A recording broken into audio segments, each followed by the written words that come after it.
Hello, Dr. NoSleep listener. This is Tony Marturano, author of the #1 best-selling supernatural horror series, Haunted, featuring beleaguered psychologist Marco Battista and his faithful companion, Buddy.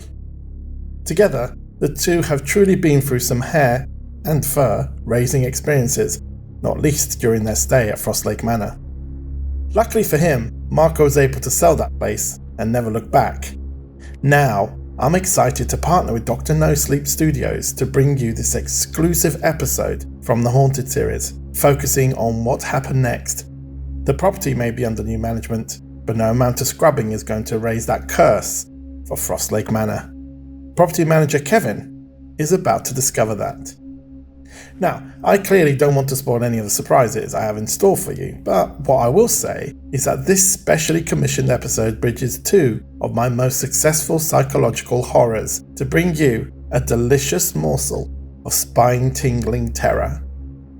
Naturally, if you're still hungry for more, feel free to check out the complete Haunted and Sinister series on Amazon. But for now, lock the doors, close the windows, because you never know.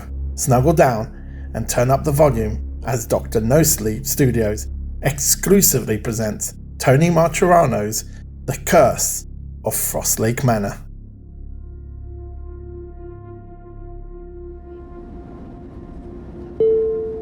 Ladies and gentlemen, this is your captain speaking.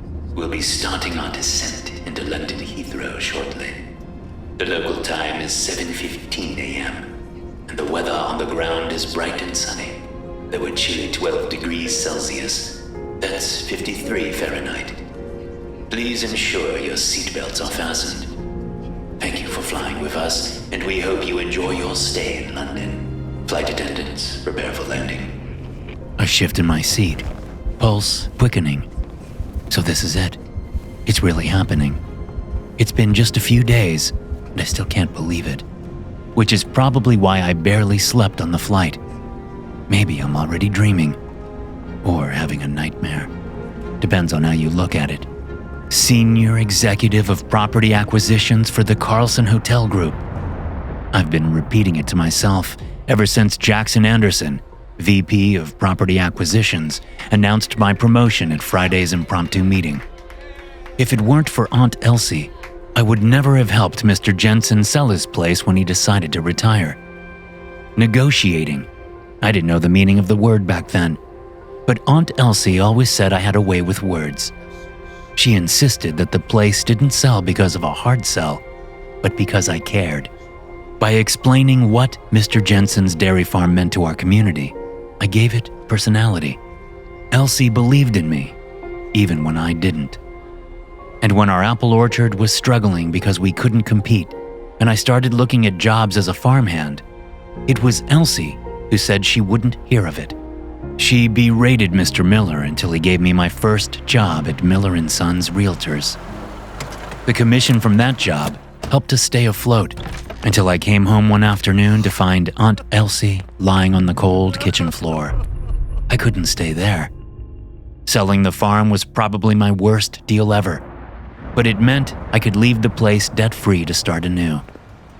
Mr. Miller gave me a recommendation for a realtor in the city, and when I saw the advertisement for the position at Carlson Properties, it was he who encouraged me to apply. He said I was destined for great things. It wasn't easy, being a country boy from the small town of Elmswood, Iowa, and the big city has its own handicap, but I kept my mouth shut and head down to the grindstone. Just like Elsie always said, and I was happy. I never in a million years would have expected this. The Carlson Group, one of the largest conglomerates in the world. They own everything. Hotels, real estate, brands you see everywhere. And my job? Find new properties with potential. Not just to make money, but to outmaneuver the competition. It's a whole different world from where I started. Realtors usually focus on selling high. We're about buying low. Sounds glamorous, but it's cutthroat. The biggest deals are reserved for the top dogs, like Eric Parker. I was, well, a junior by comparison. So yeah, it's going to take a while to wrap my head around the fact that Anderson fired him and then handed me his job. Everyone gasped when they heard. Hell, I did too. And then they laughed. Of course, I laughed right along with them because, well, it had to be a joke, right? But no. With Anderson, nothing's a joke. That man, with his three-piece suits and no bullshit attitude, can command a room with just a look. All he had to do was scowl, and the whole place went dead quiet. You could hear a pin drop. What the fuck? It didn't make sense. I mean, I know Aunt Elsie would be all over this, spouting sayings like, "Don't go looking a gift horse in the mouth." Hell, it didn't make sense to David the Hammer Harris either. He's been at Carlson longer than I have and is way more experienced, which kind of explained why he cornered me in the men's room shortly after and wanted to know whose dick I sucked to land, "Sir, sir." I blink and look up to see a flight attendant with meticulously painted eyes and hair neatly wrapped in a bun. She's watching me closely. There's a moment of confusion before she says, "Please, sir, your seatbelt." "Oh, right. Yeah, sorry," I mutter, grabbing the two pieces and clicking them together. I glance out the window, and for a moment, I'm caught by the view. Clouds, a whole mountain range of them, scattered across the sky. Below, glimpses of the English countryside stretch out like a patchwork quilt, vibrant greens woven together like a painter's dream. Back home in Elmswood, the fields are gold or brown, especially in the summer. But here, the green rolls on forever. Lush forests and meadows, endless and alive. As the engine's roar fades and we descend, the landscape sharpens. Small houses appear, neatly clustered, like tiny toys perfectly arranged along winding roads cutting through the greenery. I've landed in another world, so far removed from my own that my excitement turns to queasiness, twisting my gut. I take a deep breath. Never thought I'd leave the States, let alone fly across the Atlantic for a job like this. The countryside stretches out below, vast but somehow intimate, like it belongs in a painting. The contrast to home is striking. Everything feels so different, yet strangely familiar. The plane judders as we approach the ground, the cabin suddenly quiet. The buildings outside grow larger, and the wheels touch down with a gentle thud. The engines roar again, pressing me back into my seat before settling into the hum of the air conditioning. There's a smattering of applause. For a second, I consider joining in. I don't. The intercom crackles to life again. Ladies and gentlemen, welcome to London Heathrow. The local time is... I'm here. I'm really here. It takes about an hour to get through immigration and baggage claim, and what feels like another hour at the rental kiosk. Eventually, I head for the exit, juggling my rental agreement and baggage. Stepping into the cool, crisp air, the scent of car fumes and the bustle of people hit me. But the weather, it's nothing like the drizzle I expected. Instead, it's a bright, sunny day under a clear, pale blue sky. The sun barely warms the air, but I welcome it. I pause, letting the sunlight touch my face as I listen to the surrounding accents. Accents I've never heard before, but I kind of like them. It keeps me entertained as I ride the shuttle through the airport's maze, passing terminals and parking lots until we finally reach the rental car lot. I spot my rental, a blue Golf, right where it's supposed to be. The steering wheel? Not so much. It's on the opposite side. I blink, half expecting it to shift back to where it belongs, but of course, it doesn't. I knew this was coming, but seeing it in person is a whole different story. Taking a deep breath, I walk around to the driver's side, well, the British driver's side, and toss my bags on the back seat. With an amused chuckle and a shake of my head, I shrug off my fleece, slide into the driver's seat, and sit there for a moment as my hand instinctively reaches for the gear stick that's now on my left. I adjust the rearview mirror. My reflection stares back at me. Dark circles under gray eyes that usually look blue but not today. My hair, still brown at least, no signs of gray yet, looks disheveled, like I haven't slept in days. Which, to be fair, I haven't. Okay, Kevin, you've got this. I tap on the GPS, punch in the address for the New Forest, and wait for it to do its thing. Instantly, I'm greeted by a voice. Smooth, soft, and unmistakably British. The kind you hear narrating documentaries. The route is being calculated. The Emma Thompson sound-alike informs me, before calmly adding, Take the next left. After a couple of gear scrunches, I managed to comply, piloting the vehicle out of the parking lot and onto the main road, all while continuously reminding myself, left side of the road, left side, left side! The exit from Heathrow is a maze of signs and lanes, each one more confusing than the last. I make a wrong turn almost immediately, ending up in a lane to God knows where. Cars zoom past me, and I can practically feel the heat of the driver's glares. I grit my teeth and swerve back into the correct lane, narrowly avoiding a bus that honks angrily as it overtakes me. My heart, hammering in my chest, calls timeout on this roller coaster ride. Finally, I spot the signs for the M25, the highway that'll take me around London and into the countryside. I merge onto it, gripping the wheels so tightly my knuckles are white. Traffic is heavy. Cars, trucks, and buses, all moving faster than I'm comfortable with. I glance at the sat-nav screen. M25? M23? Why do all the roads sound like weapons? After what feels like an eternity, the motorway starts to thin out. I finally exit onto a smaller road, the concrete jungle giving way to open fields and rolling hills, my death grip on the steering wheel easing. I take a deep breath and glance out the window. The English countryside is something else. Fields dotted with sheep, hedgerows stretching on forever, and quaint little cottages that look like they were pulled straight from a fairy tale. It's peaceful, and for the first time since I landed, I start to relax. The New Forest National Park covers 566 square kilometers of untouched woodland, heathland, and river valleys.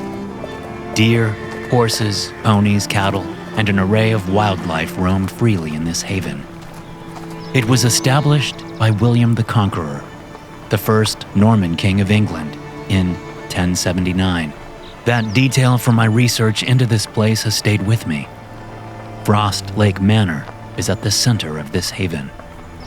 The history alone will be enough to draw people here year-round, but I know that if I play this right, the success of this property could put me on the map. Literally. I can't. I won't screw this up. The GPS tells me to take the next left, and I do, finding myself on an even smaller, winding road. It's almost enjoyable now. The quiet hum of the engine, the moving scenery.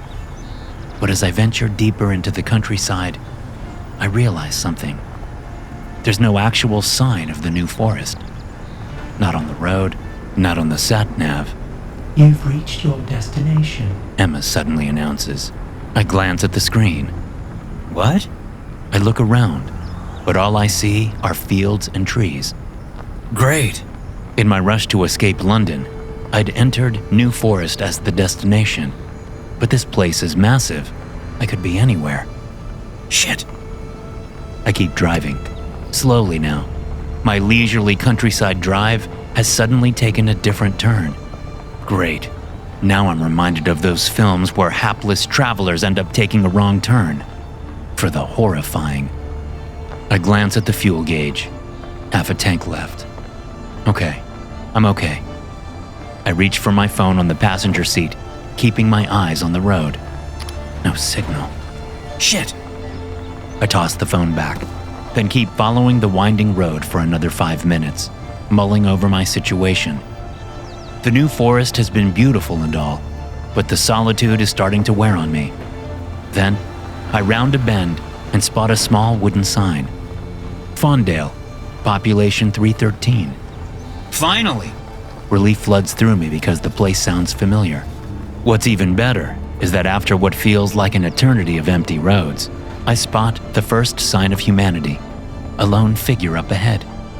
They're kneeling by the side of the road, back to me, tending to something on the grassy verge. I slow the car to a crawl and buzz down the window. Cold, fresh air rushes in, purifying the stale cabin, and I take a moment to breathe it in before clearing my throat. "Excuse me," I say. The person doesn't react, just keeps digging, or whatever they're doing. I try again. "Excuse me?" Still no response, just the rhythmic movement of their shoulders. I roll the car a little closer, considering honking the horn, but I don't want to startle them. I need their help. "Excuse me," I call, louder this time. But when they still don't respond, I pull the car to a stop and engage the brake. Yeah, this whole thing is starting to feel a little creepy. Not just because I'm out here in the middle of nowhere, but hey, it's not exactly American Werewolf in London out here, or in this case, the New Forest. You're about to find out. I step out, the gravel crunching underfoot as the door pulls itself shut with a firm thud behind me. A cold wind blows down the road, chasing dried leaves and whining through the naked branches of nearby trees, making me shiver. I approach slowly, eyes fixed on the figure's shoulders as they move back and forth, furiously at work, digging, or something. The light shifts, and I glance up as giant, dark clouds smother the sunlight, sending shadows gliding across the landscape. And now, if I'm perfectly honest, things are feeling a little off. I seriously consider heading back to the car. My gut twists as I get closer. I can see it now. The person is dressed in a long, tattered black coat, like something from another century, with a wide-brimmed hat.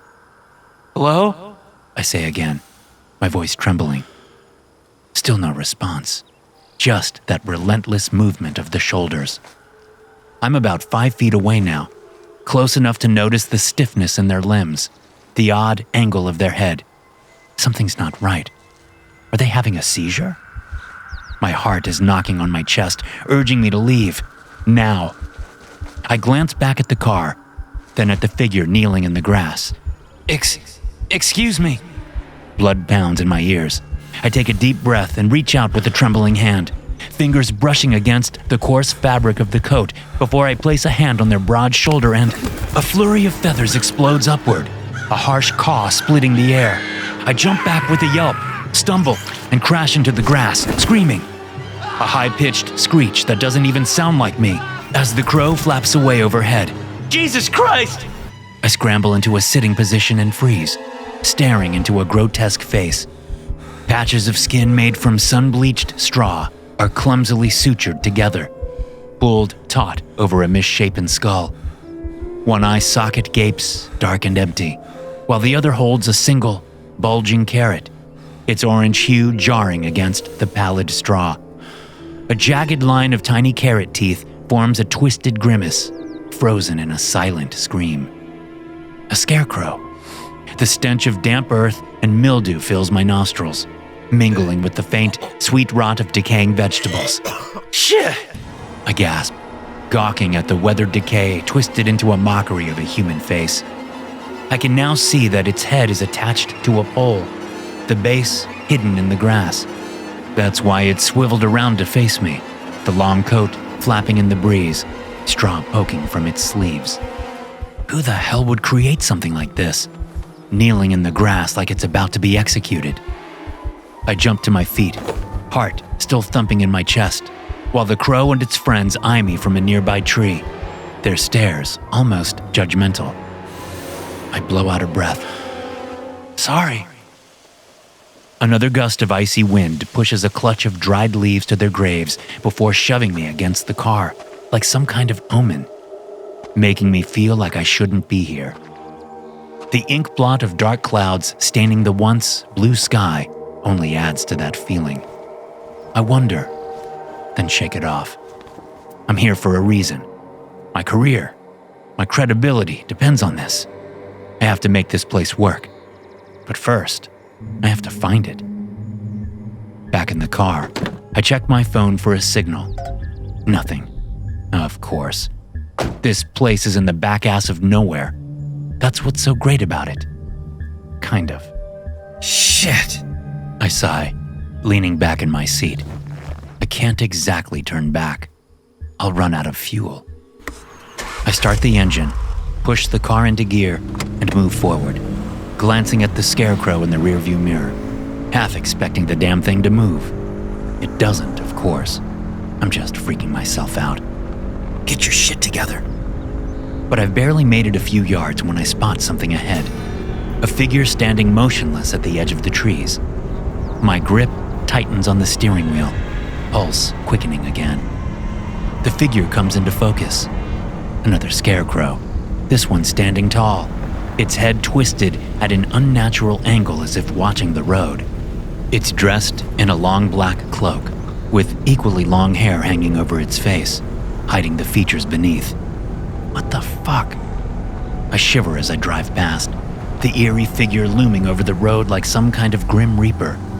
Then, as I round the next bend, I see another. This one even more twisted, wearing a cracked, grotesque mask. One eye is painted in mocking bloody red, while the other is gouged out entirely. Shit, it's like something out of a slasher movie. I step on the accelerator, needing to put distance between me and these macabre figures, but they keep coming. On both sides of the road now, Scarecrows emerge from the shadows, even more disturbing than the last. Some are traditional, with faded overalls and straw hats, but others are downright terrifying. Grinning skull masks, faces covered in burlap with crude, stitched-on smiles, even one with a mannequin's head where its own should be, its glassy eyes staring blankly ahead. And then I notice them, the houses. Most are small, made of stone and weathered by time. Some have thatched roofs, others are draped in creeping ivy. But there are larger, more imposing ones too, each one with its own macabre figure out front. One figure in particular catches my eye, a short, stooped form dressed in a Victorian shawl with long, wiry gray hair. Some kind of witch, maybe?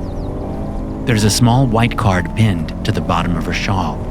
The number 13 flaps in the breeze as golden leaves swirl and tumble to their eternal resting place around her. I slow the car, leaning forward for a better look. There's something unsettling about the figure, the way it stands there, almost too lifelike, making my skin crawl. Then, suddenly, the witch's head snaps in my direction, looking right at me. Fuck! I gasp, slamming on the brakes. The car lurches to a stop, pressing me into the seatbelt, my breath coming in short, panicked bursts. I crane my neck, staring at the figure, white knuckles gripping the steering wheel. But after blinking, I see she's motionless. Looking closer, it's obvious she didn't move at all. Just another lifeless decoration in the autumn air. Shit, Kev. What's the deal? My heart's throbbing in my chest, and even though that thing isn't moving, except for the wind pushing and pulling at it, I still can't shake the feeling of being watched. Hastily, I release the brake and let the car roll forward. Up ahead, another stone building comes into view with a large hand-painted sign above the front door. Fawndale Post Office and Store. Outside, crates brimming with fresh vegetables sit on display, along with an A-board advertising the Fawndale Scarecrow Festival. Voting forms inside. I let out a chuckle, along with a sigh of relief. Of course it is. What I thought was a gauntlet of horror is just a friggin' contest. I could pull over and ask for directions, but something tells me I'm close. So I keep driving, passing more elaborately decorated contestants as the road narrows again. Before I know it, I'm at the other end of the village, the kind of place you wouldn't even notice if not for the horror fest. I spot a narrow drive up ahead, partially hidden by overhanging branches. Could this be it? Without thinking, I glance in the rearview mirror and veer left onto the gravel, leaves swirling around the tires. Thick trees flank the path, their branches forming a canopy, casting dappled shadows that blur the line between road and forest. The further I go, the colder the air in the car feels. The only sound, the crunch and pop of tires on gravel. I grip the steering wheel tighter. Maybe this is one of those wrong turns after all. The car seems to agree as the headlights flick on automatically, the shadows deepening around me. I glance at the GPS, but it's useless now. A blank screen where the directions should be. Just as I'm thinking about turning around, though it wouldn't be easy, the trees begin to thin. The road slopes upward, and suddenly, I emerge into a clearing. The light here is different, golden and soft in patches as the sun slips behind the wall of trees. And then I see it, up ahead. A lawn, a garden, a driveway, and then I bring the car to an abrupt stop, letting it idle as tree branches sway around me, shedding leaves that drift and tumble, catching the light one last time before hitting the ground and the windshield.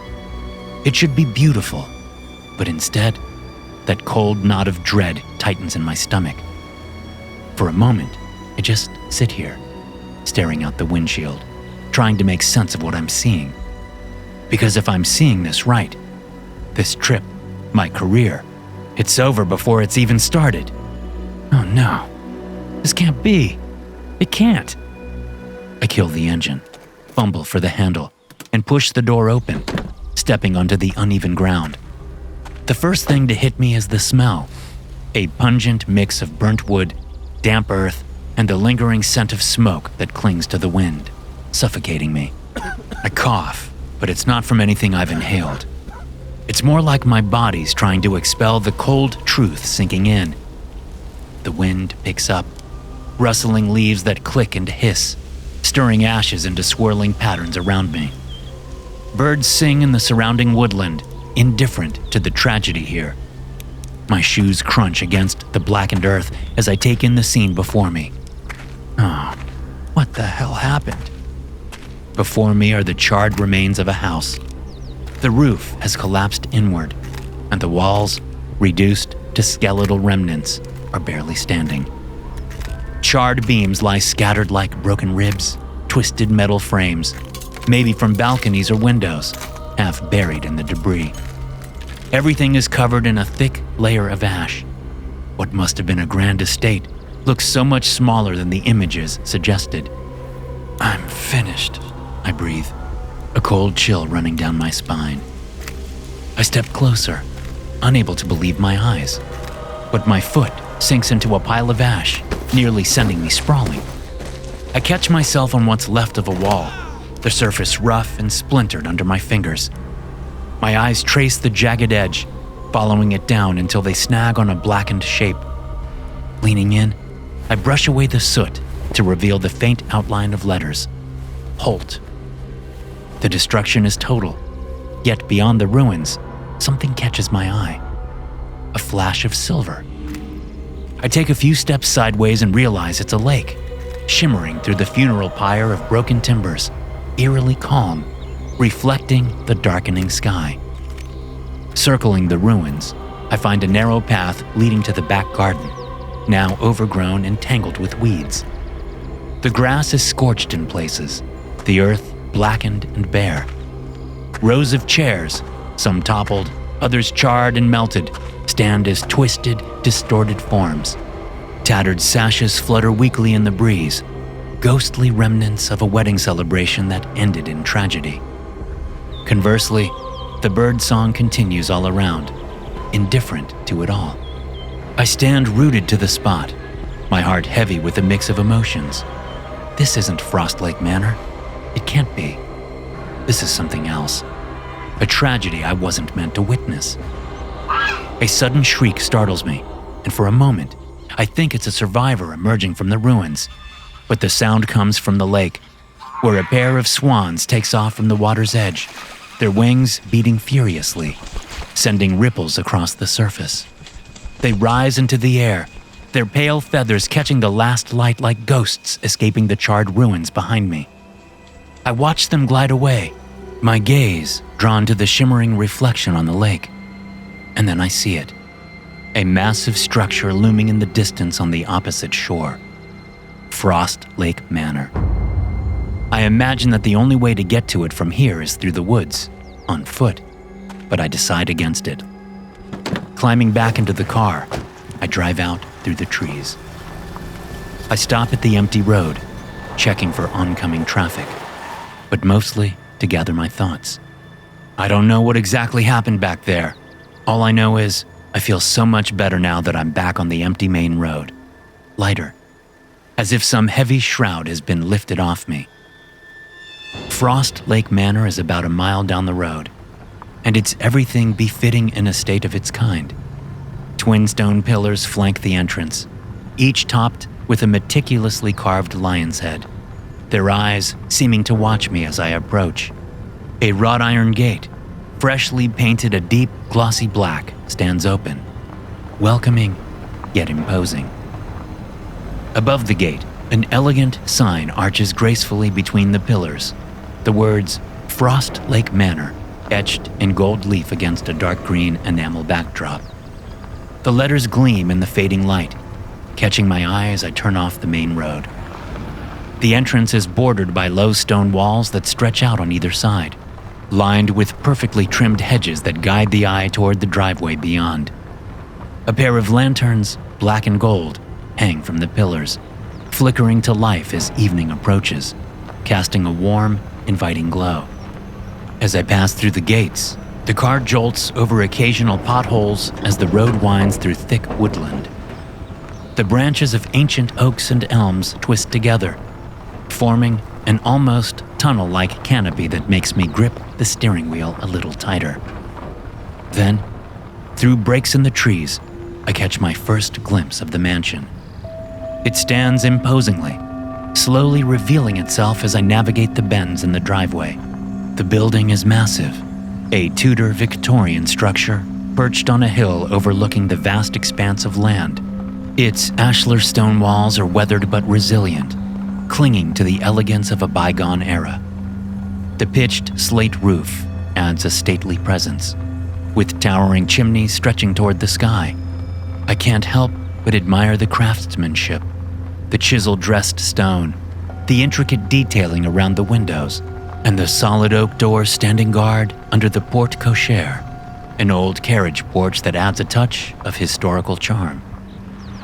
I pull into the walled courtyard and bring the car to a stop, cutting the engine. Silence envelops me, broken only by the ticking of the cooling engine. I sit there, overwhelmed by an immense sense of accomplishment. I'm here, at fucking last. I take a deep breath, feeling suddenly fatigued but overjoyed to have made it. Then I pull on the door handle and step out to the sound of evening birdsong, wood pigeons, crows, and a chorus of others I don't recognize. The front lawn rolls gently down toward the lake.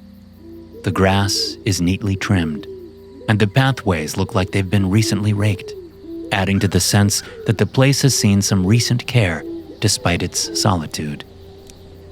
A bitterly cold wind swirls around me, whistling through unseen wires with an eerie whine. It chases the last of the autumn leaves, corralling them into rustling heaps against the base of the stone walls. As the wind settles down, a woodland quiet descends, broken only by the gentle lapping of the lake against the dock's wooden planks. The water, eerily calm now, reflects the deepening twilight. Beyond its dark surface, I can barely make out the charred remains of the place I now know was called Holt. I can't help but wonder if there's any connection to the manor. It wasn't mentioned in any of the documentation, yet I can't shake the feeling that the two places are linked. I shiver, brushing away the thought, and turn to face the building. It's magnificent! And yes, I'm fanboying hard here, but come on, a porte cochere? I think the only other place I've seen one of those is Buckingham Palace. The double oak doors are freshly stained, their part-glazed panels gleaming in the dim light, evidence of recent attention. I take a deep breath. The air is fresh, heavy with the scent of damp earth and decaying leaves. It's invigorating, wiping away my weariness as I walk slowly toward the entrance, my footsteps crunching on the gravel. The mansion's size is overwhelming, the sheer scale of it making me feel small. This is it, the place I've been sent to salvage, the place that could make or break my career. As I approach the door, something catches my eye. Strips of yellow tape fluttering in the wind. Police tape. The words are faded, but the instruction remains clear. Police, do not cross. The tape clings obstinately to the edges of the doorway, rustling and snapping in the wind. A silent testament to the events that transpired here not long ago. My heart skips a beat. I try to tell myself this is just another property. I've managed plenty before, but something about this one feels different. It feels occupied, as if unseen tenants are watching, waiting beyond the dark glass of the windows, biding their time. Seriously, dude? Why don't you wait a little longer until it's dark? Then you can really scare yourself shitless. The door handle is cold beneath my fingers, the metal loop heavy as I twist it, expecting it to be locked. I'm supposed to be meeting the agent tomorrow, but to my surprise, it swings open with a creak, the sound echoing through the vast space beyond. I hesitate, but then again, contracts have been exchanged. We own this place now. So, I step inside, and the first thing that strikes me is the light, or rather, the lack of it. The entrance hall is dim, with the last rays of the setting sun barely reaching through the shattered remains of the giant lantern roof above. Where there once might have been a cascade of daylight flooding the room, there's now only the pale, dying light of an autumn evening struggling to penetrate the gloom. The air inside is colder than I expected, a damp chill clinging to my skin. Looking up, I see why. What should be the centerpiece of the mansion's grandeur is now a gaping wound in the ceiling. Large shards of glass litter the floor, glinting weakly. Someone has tried to cover the hole with a tarp, but it's poorly secured. Now, it flaps loudly in the wind, snapping like a firecracker, echoing around the space and making me jump.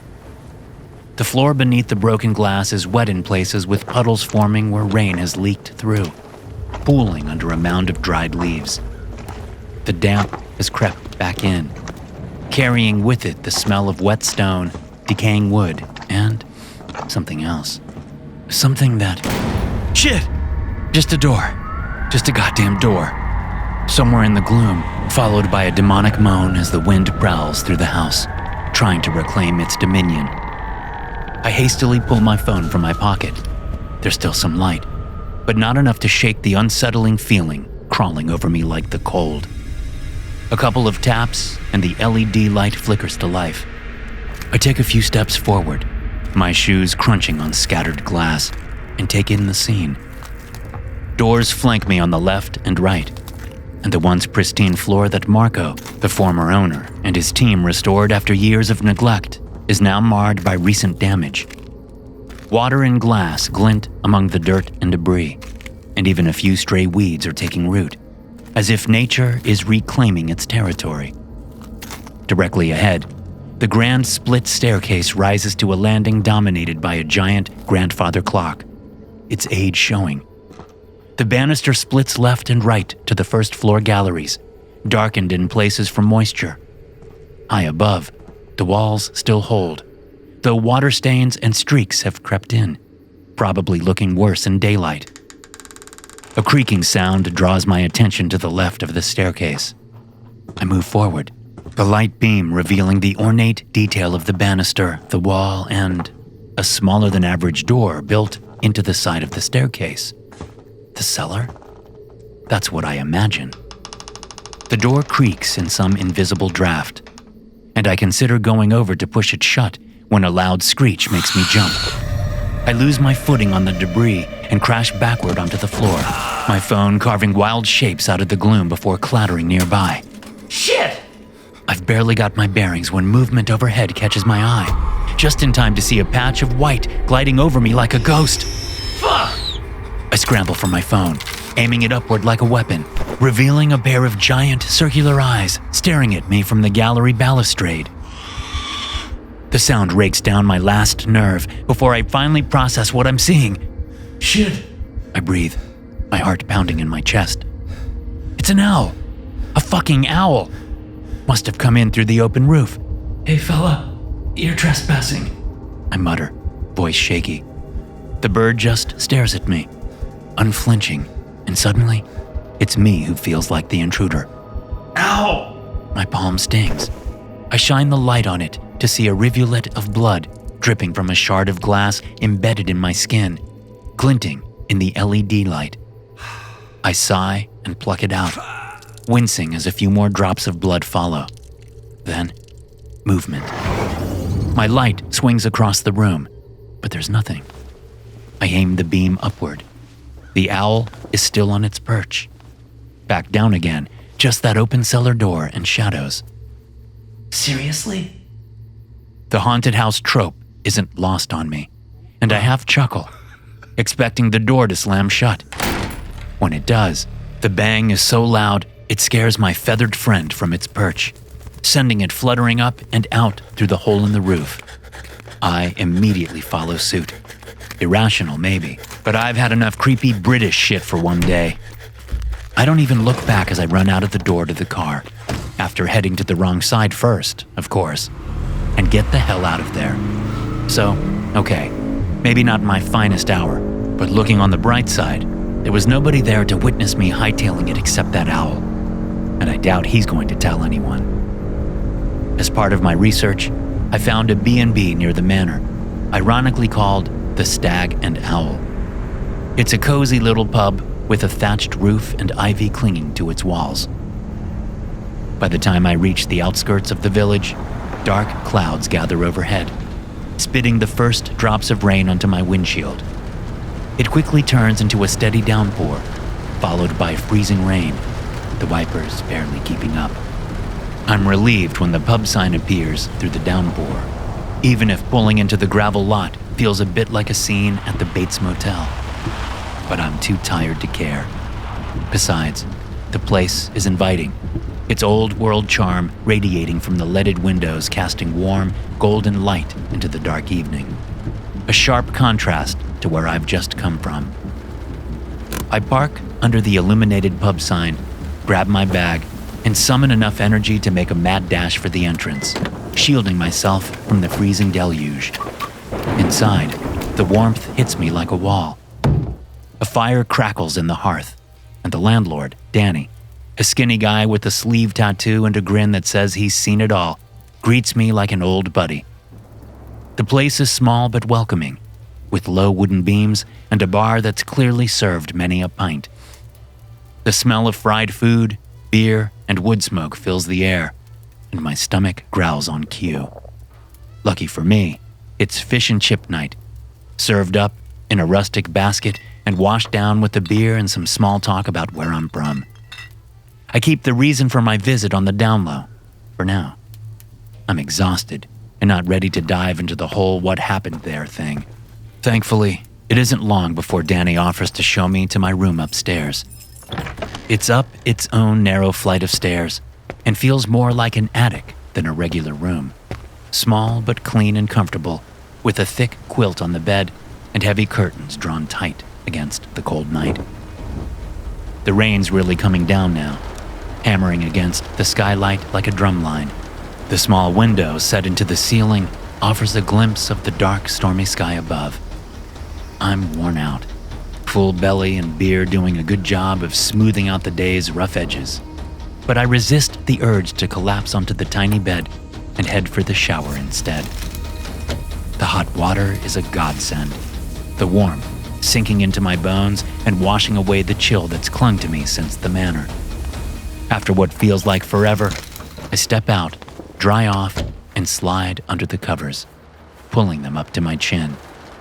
The rhythmic percussion of the rain against the skylight lulls me, and before I know it, I'm drifting off into a deep, delicious sleep.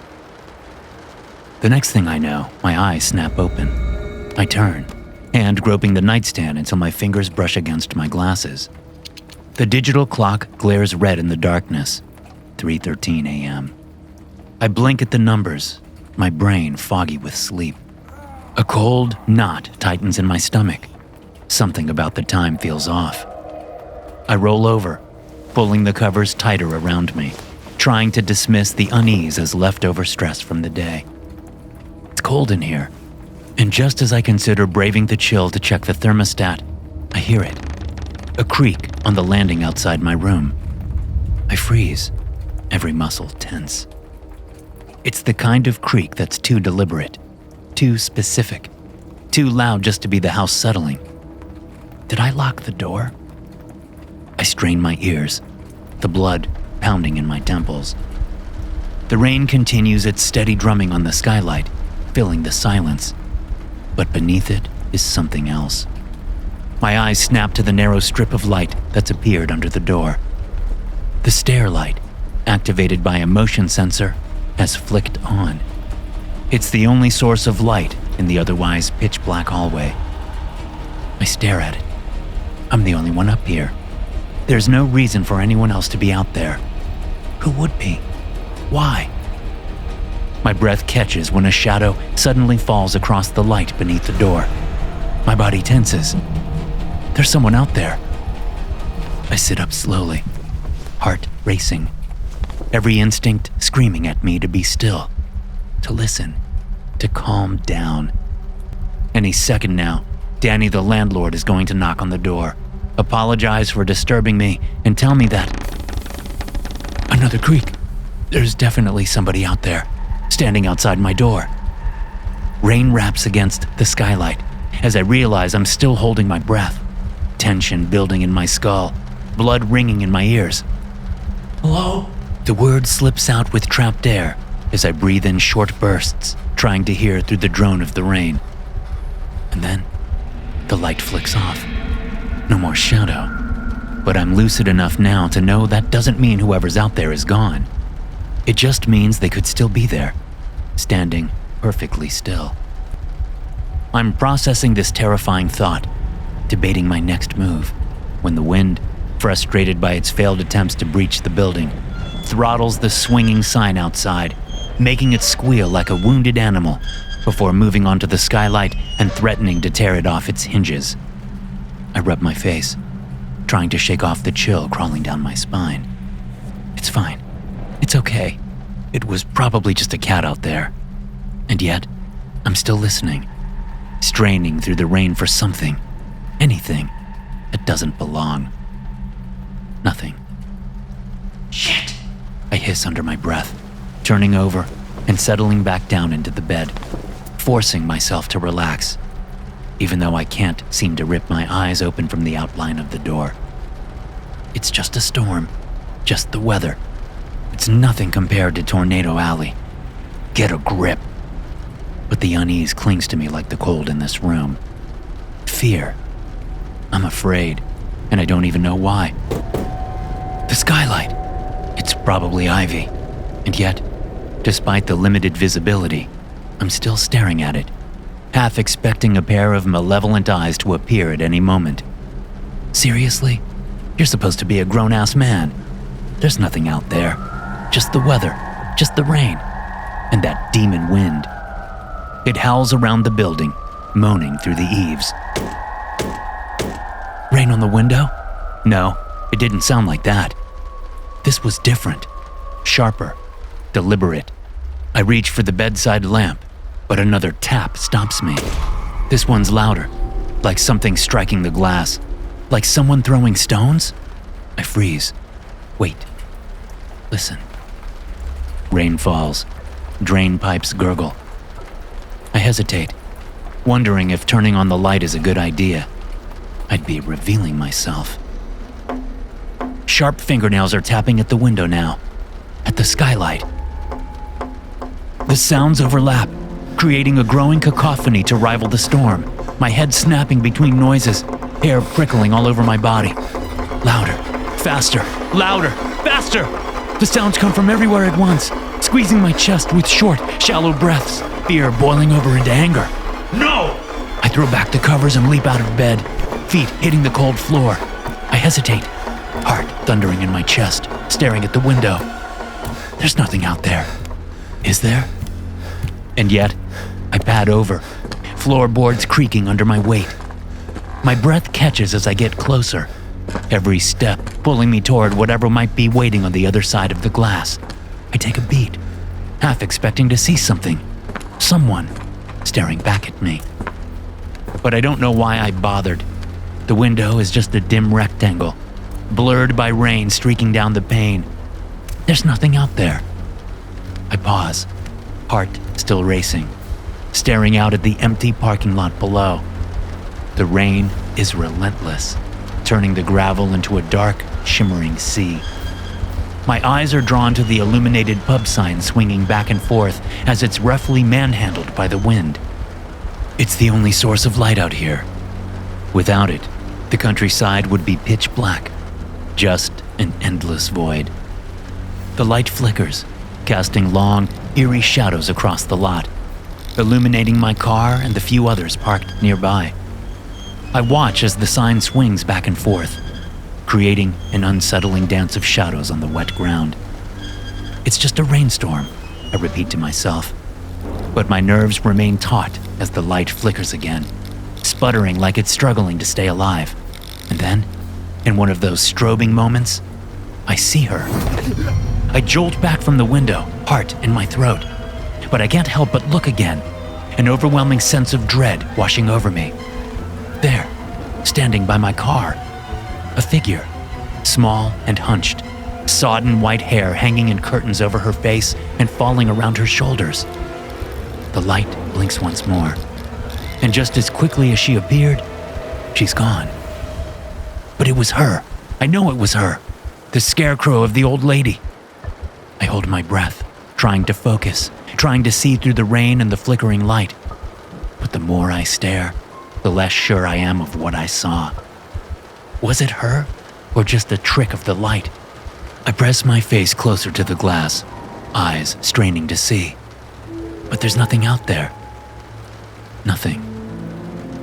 I stay like that for several seconds until I become aware of it. The sudden silence in my room. No tapping, no scratching. Just the hum of the rain until... creak! The sound of someone walking on the floorboards, or someone in my room. I whirl around, breath frozen in my throat, heart pickaxing against my ribs. The light spilling through the window is barely enough to outline the skeletons of the furniture, but it's enough to see that there's nobody here with me, that I'm alone. And yet, the throbbing in my chest, the shallow breaths, continue as I become aware of something across the room. Something that fills me with a terror so palpable I start to tremble. The door, which I was sure I'd locked, is now wide open. No sound, no warning, just the rectangular black void of the hallway. I stand there gaping at it, wanting to leap over and slam it shut, but I can't move. I'm rooted in place, paralyzed by fear of God knows what, as the air around me shifts, thickens, and condenses into a foul stench of decay and damp earth that claws at my lungs, making me gag. I fold inward, heaving and spluttering, just fighting the bile rising in my throat when I feel it. So faint at first, I don't even notice. Only when the sensation spreads across my scalp do I become aware of it. A tickle, like insect legs, crawling through the roots of my hair. I open my mouth to scream, but the sound dries in my throat as I reach up, and my fingers meet something cold and slick. Wet strands, clinging to my fingers like tendrils. Oh my God, this isn't cold water. It's long, sodden strands of hair. Dread sinks its claws into me as I feel the tendrils creep forward onto my forehead, over my face, brushing against my cheeks as I slowly, ever so slowly, lift my eyes upward. And I see her, hanging upside down from the ceiling like some grotesque giant arachnid. Her body is contorted, limbs twisted at unnatural angles. Her face is inches from mine, a grotesque mask of mummified flesh, mottled with dark, festering patches where the skin is peeled. Her eyes are sunken pits, the remnants of eyelids peeled back to reveal a milky, dead gaze. Her slash of a mouth, twisted and malformed, hangs open. A black void filled with jagged, broken teeth, yellowed and decaying, jutting out at angles like shards of bone. A guttural, rasping breath escapes her, sending a cold rush of foul air across my face. I want to scream, but my voice is caught in my throat, strangled by the sheer horror of what I'm seeing. Her head tilts, studying me, before that gash of a mouth opens and distends unnaturally wide, as if to swallow me whole. I scream and jolt awake. The rain drums against the skylight, a relentless percussion that merges with the remnants of that hideous nightmare. I sit for several seconds, catching my breath as I gape at the bedroom door. It's closed. Only after my brain fully processes this reality do I become aware of the sharp, persistent vibration of my phone on the nightstand. I hastily reach over and snap on the bedside lamp, welcoming the light into the room. Then I look at the screen of my vibrating phone, which is now traveling across the nightstand like an angry insect. The name Jackson Anderson flashes insistently on the display. I glance at the time. 4:03. With a sigh, I pick up the phone and press connect. Hello? I rasp, then promptly clear my throat, my voice rough with sleep. Kevin. Anderson's voice drawls through the line, smooth as molasses, with that unmistakable Texas twang. Hope I didn't catch you at a bad time. I sit up, rubbing a hand over my face, trying to shake off the fog of the nightmare still clinging to me like the bedsheets. It's, the middle of the night here, sir. Is it? He sounds surprised, as if the time difference is a quaint little detail he hadn't considered. Well, you know how it is. Time waits for no man. Sure. I mumble, pulling the cover off me and swinging my legs over the side of the bed. What, can I do for you, Mr. Anderson? Just checking in, son. Get a sit rep on progress made so far. I hesitate, trying to find the right words. I only just got here, sir. Haven't really had a chance to... Well, technically, you got in yesterday, your time. He interrupts. Yeah, but... Son, do I need to remind you just how important this project is for the brand? I swallow, feeling a knot tighten in my gut. No, sir. Of course not. I don't have to spell it all out again for you? No, sir. Good. Because I don't want to bother Dave with this. He's already got his hands full in Dubai, and I'd rather not recall him to babysit. But I can if y'all are feeling overwhelmed. Dave the Hammer Harding. The nickname isn't just for show. Dave is Anderson's go-to guy. The man who made his name by hammering square pegs into round holes and making it look easy. He's proved time and time again that he can achieve the impossible, no matter the cost. The guy's a machine, driven, relentless, the son Anderson never had, and rumored son-in-law hopeful. If Harding wasn't already busy fixing problems for Anderson on the other side of the world, there's no doubt he'd be here instead of me. But there was nobody else, so here I am. And there's no way in hell I'm letting that hammer fall on me.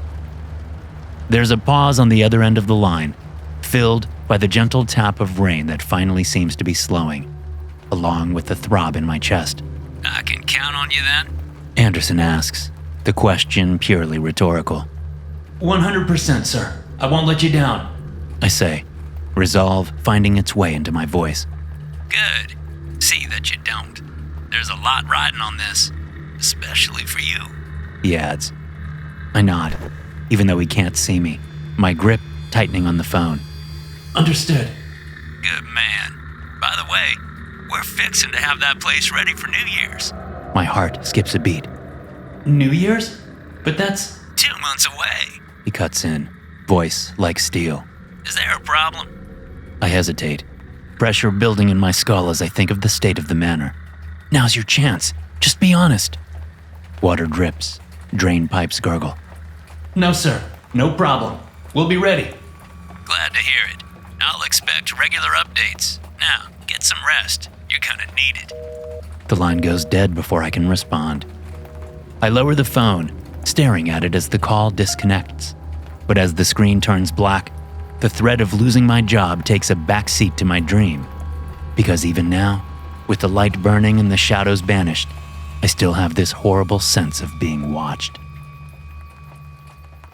I spent what was left of the night drifting in and out of sleep, with the light on, and I'm not ashamed to admit it. Part of me was too tired to care, and the other part, well, let's just leave it at that. By 7:30, my stomach was grumbling as the smell of a fried breakfast wafted under my perfectly innocent, by day, locked door. After a shower in a bathroom not much bigger than my closet back home, and I live in a tiny apartment in Washington Heights, though that shithole is nowhere near as rustic, I headed down for breakfast. It was a full English, or a fry-up as the Brits call it. Eggs, bacon, sausages, and a strange side order of baked beans. Beans? What's that about? Other than that little distraction, I spent most of my breakfast tapping an action plan into my phone, along with a list of some of the biggest challenges I'm going to face in getting Frost Lake Manor ready for its grand opening in just 2 months. The UK hotel industry is worth nearly $30 billion, and the Carlson Group is desperately trying to carve out a share. The only way to do that is by establishing a dominant presence. Frost Lake Manor is a geographical gem for the corporation. They already missed out on a deal once before, for reasons unknown, under Anderson's watch. It was a huge embarrassment for him, which means this is personal. And now it's personal for me. The property itself is in fairly good shape, thanks to all the work that was done before the accident. But based on what I saw yesterday, there are still some major repairs needed, and I haven't even inspected the rest of the building yet. Then there's the obvious remodeling, like the front of the house and the structure that goes with it. The list feels endless. Oh fuck, I feel queasy just thinking about it. Most of the time, I'd be up for the challenge. It's what got me here in the first place. But this time? Shit, I'm in a foreign country with no crew. I don't even think the Hammer could pull this off. Then again, can't never did anything. That's what Aunt Elsie used to say. One of the first calls I made this morning was to Cal, the agent who introduced me to Marco Battista, the property developer who owns Frost Lake Manor. We were just weeks away from exchanging contracts before the accident, so I know he's just as eager as I am to close this deal. The problem is, he's back in London, convalescing, with no appetite to return here anytime soon. So I made him a proposition. If he goes for it, that'll be the first major obstacle out of the way. Just another 100 or so to go in pulling this off. Cal also lined up a meeting with the contractor for this morning that I need to go well, which is why I'm now dressed in a casual suit and rushing out the door. I need to be at the Manor in exactly 10 minutes. I'm still buttoning up my shirt as I make my way to the stairs when my foot kicks something hard. It rolls down the narrow, creaky wooden steps with a hollow, uneven sound, then keeps going, tumbling all the way down the main flight to the bottom step. What the hell? I mutter, peering down. The object, whatever it is, has rolled to a stop at the base of the staircase. I squint, trying to make sense of it. It's small, about the size of a baseball, but it's not a ball. At least, it doesn't look like one. This is darker, rougher, and seems to be wrapped in something organic. I follow it down. Was that thing outside my room yesterday? I don't remember seeing it. But then again, I was dog-tired. Reaching the bottom, I bend down, hesitating for a second, tentatively prodding the thing before picking it up. It's heavier than it looks. Ugly, too. Close up, it's even worse. It looks like green and yellow vines twisted around. Fuck! I drop the thing. It lands with a loud plop, but doesn't roll away. One of the big thorns at its center just pricked my finger. I shake the pain away, watching as a bead of blood wells up from the tiny wound. Son of a bitch! It stings! Who'd make something like this? I walk down the short corridor to the bar. It's empty, but I hear voices coming from what I assume is the kitchen out back. I consider going to the door and knocking, but I'm late. So instead, I grab napkins from the bar and hurry out of the place. I step outside into a world still dripping from last night's downpour. The sky is a heavy blanket of dark and light gray clouds, like the heavens can't decide whether to open up again or just brood overhead. The air is cold and sharp, biting into my lungs with each breath, a stark contrast to the stale air of New York. For a moment, I feel a pang of something I haven't felt in a long time: homesickness. And by that, I mean Elmswood, not New York. Weird. I don't think I've ever really missed home since I left. A rusty groaning sound catches my attention. I look up at the pub sign swinging back and forth, its weathered metal protesting against the wind. The rain-soaked memory of last night comes flooding back, sending a shiver down my spine. But I push it aside. I don't have time for this. Crows caw as I take a deep breath, letting the crisp air clear my head, and walk over to one of the green trash cans I spotted yesterday. I lift the lid, dump the ball, now carefully wrapped in napkins, inside, and let the lid slam shut with a satisfying bang. The drive to Frost Lake Manor is shorter than I expected, and the mass of gray and black clouds pressing down on the landscape emphasizes the sense of isolation. Last night's rain has left the road slick, the tires hissing against the wet asphalt as I navigate the winding roads. When the trees finally part, revealing the estate, the sight momentarily takes my breath away. Even though I was here yesterday, Frost Lake Manor looks entirely different, bathed in the cool, misty light of morning. The Tudor Victorian structure looms larger now, its slate roof and tall chimneys piercing through the low-hanging fog like the turrets of a forgotten castle. The sprawling lawns, which seemed so neatly kept before, are now shrouded in mist, giving the landscape an eerie stillness as they slope down to the lake. The water is darker than I remembered, reflecting the stormy sky above and blending with the gray haze that cloaks the scene. The veil of mist either enhances the beauty of this place or amplifies its sense of foreboding. I can't quite decide. I deliberately avoid glancing toward the far end of the lake, where the charred ruins still sit in ominous silence. The sight of them stirs something deep and unsettling inside me. As I pull onto the forecourt, something new catches my eye. A battered truck parked near the entrance, with the faded words Irvin and Sons barely visible on its rusted tailgate. It's a stark contrast to the grandeur of the manor, a reminder that time hasn't been as kind to everything here. Okay, not quite what I expected. After all the glowing reports from the agent and Batista himself, I imagined a crew of many with a fleet of sleek trucks. This is nothing like what I had in mind. I bring the car to a stop behind the truck, my gaze fixed on the scene through the windshield. An older man wearing a flat cap stands flanked by two younger men. I leave the car, forcing a smile as I hunch against the cold, blowing leaves from trees. Irvin? I ask, extending a hand to the man in the flat cap. That's me, He says, shaking my hand with a firm grip. You must be Kevin. I sure am, I reply, keeping the grin intact as I make a point of glancing at the other two. Irvin takes the cue. This is Drew, He says. and Dane. Drew, tall and lanky with a mop of ginger hair, gives me a nod. Dean, quieter and more reserved, offers a brief smile before his gaze drifts back to the manor. An awkward pause stretches between us, the silence filled only by the soft cooing of wood pigeons perched somewhere high above. The stillness is so profound, it feels like we should be whispering.